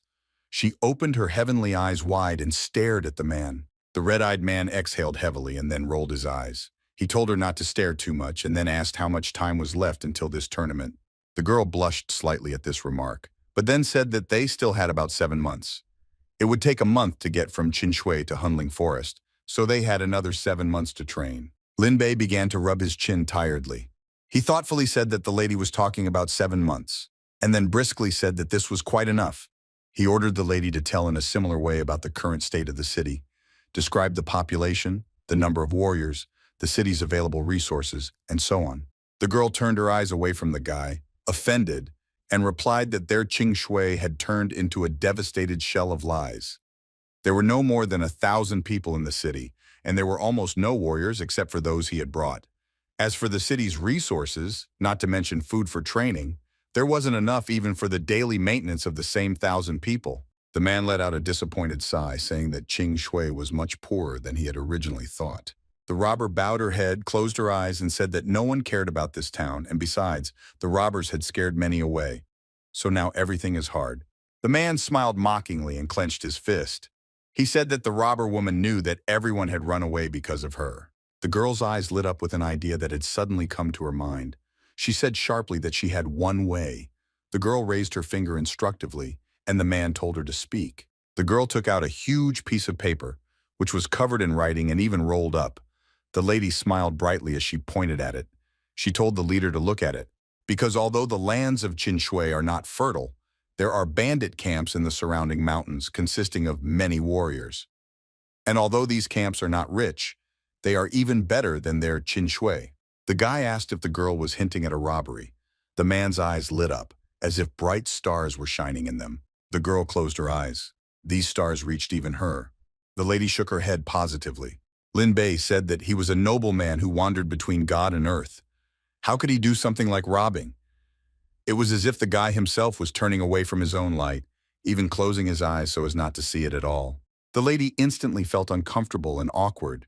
She fixed her hair and smiled innocently, saying that she hadn't thought about it at all. After a few seconds of thought and bewilderment, the girl suggested that in that case, they could borrow money. Hearing the girl's voice behind him, he turned around and then asked her to tell him where they would be staying.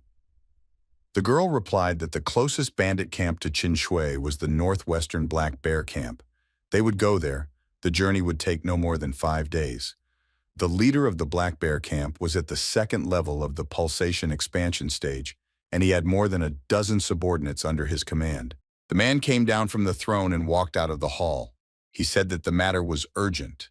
He said that the girl needed to call the headmen, and he would sort out the matter, and they would set off immediately. The girl bowed and immediately agreed. The only thing that was bright in the night sky was the moon. It had long since replaced the sun, illuminating places on Earth. For example, the Black Bear's camp. In front of the exit, there was a small wooden gate, and also a small wooden thing with large spikes, and a wooden board on which was an image of a black bear. Many men were sitting around the burning fire. One of them held a piece of meat in one hand and a glass in the other. He raised his glass and told his brothers that they had a rich harvest this year. This year was the most successful for the Black Bear camp. The boy in the back raised his glass and said, "Long live the Black Bear camp." One of the servants approached the man who had spoken about the harvest. He called him chief and, bowing his head, said that someone was waiting for him at the gate. The chief asked from which mountains those brothers were. The servant with purple eyes awkwardly scratched the back of his head and said that these were people from Shui and they wanted to borrow money. The 6 men who were sitting around the fire with their food looked thoughtfully at the 7th servant with rather unexpected news. The leader laughed. He pointed his thumb at himself. He was a man of about 40 years old with a beard and gray hair tied in a ponytail. He asked if they had really come to him from Shui and also to borrow money. The leader said that it was hilarious because he probably didn't know that they, the Black Bear camp, were bandits. He had come to borrow money from bandits. Suddenly, 2 more figures appeared at the side of the boys. One boy said that he was very touched because he was so happy when he found out that he was going to borrow from him. Apparently, today's trip will definitely be fertile. The leader was very surprised and looked at the young man. The man's eyes widened, and he asked how he had even managed to get in there. The red-eyed guy grinned, his eyes wide. He said that they had such a low palisade around them. It was like walking on level ground. The girl with a bandage over one eye cast an uncertain glance at the robbers. One of those with whom they were making a fire leaned over to the head and whispered in his ear that he knew this woman because it was she who had recently settled scores with the city of Shui. The second man smiled disgustingly, looking her over. He said that although she was quite ugly, how could one refuse a woman who came straight into one's hands? The bandit asked what the hell he was talking nonsense about. She could have torn his tongue out for such dirty words. The man smiled, looking lustfully at her body. He said that he liked her disposition. He asked her to wait, because first he would use her, and then she would go through the hands of his brothers from all over the camp. Lin Bei did not expect this. The girl immediately rushed to the man. The men who were sitting opposite immediately smiled. They began to argue about who would be the first of them. The young man raised his hand, smiled softly, and then said that this girl was with him, and they were insulting her right in front of him. He asked if this was okay.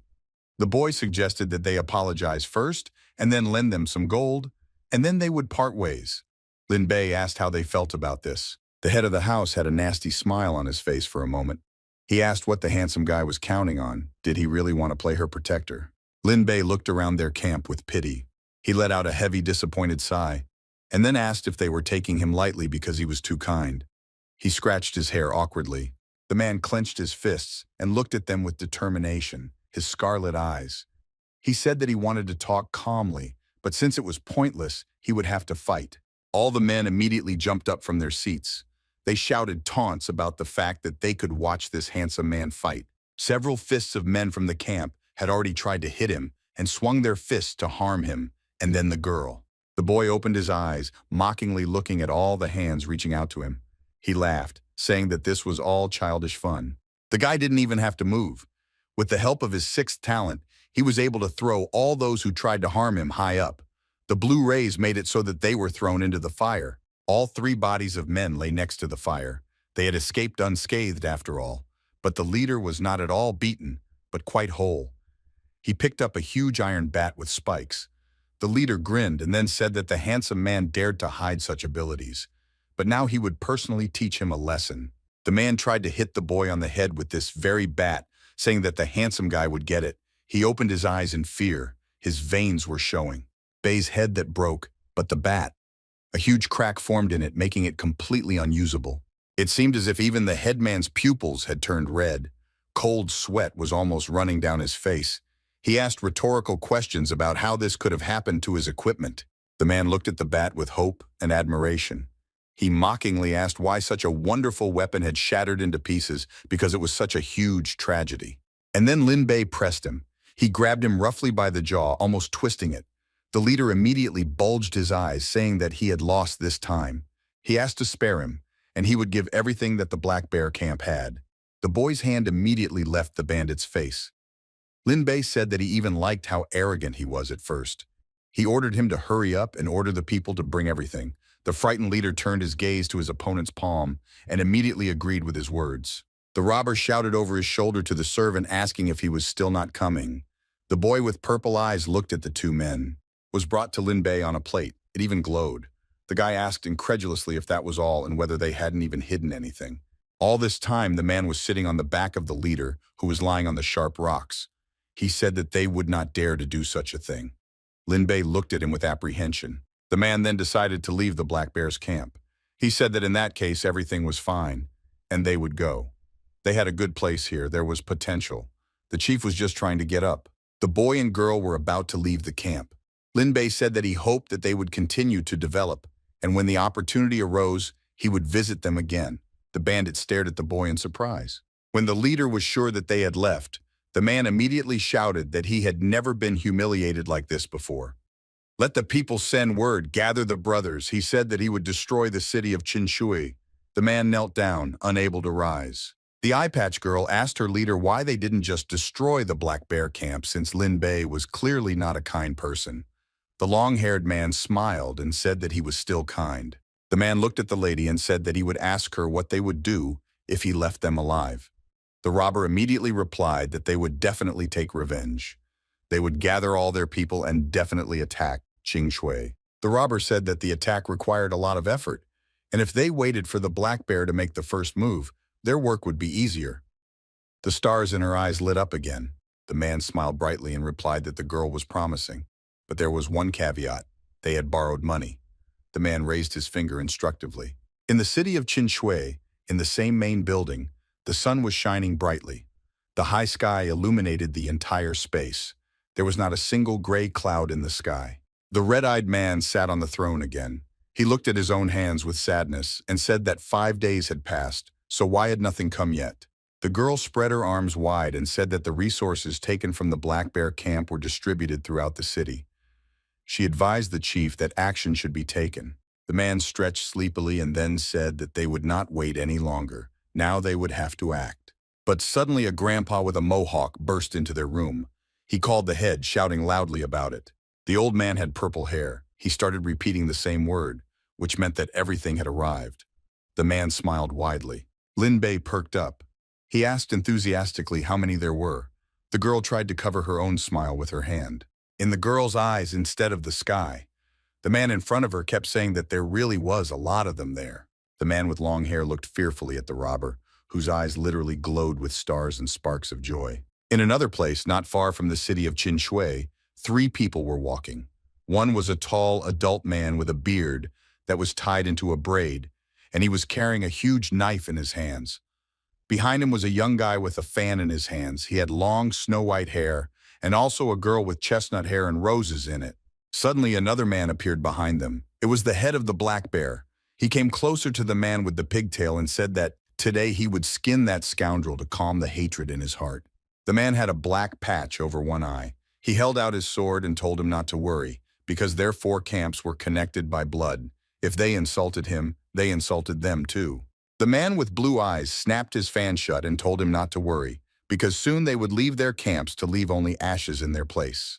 The girl with the sly and beautiful purple eyes mockingly said that when they stumble upon that handsome man, they can leave him to her. The girl was wearing bright pink clothes.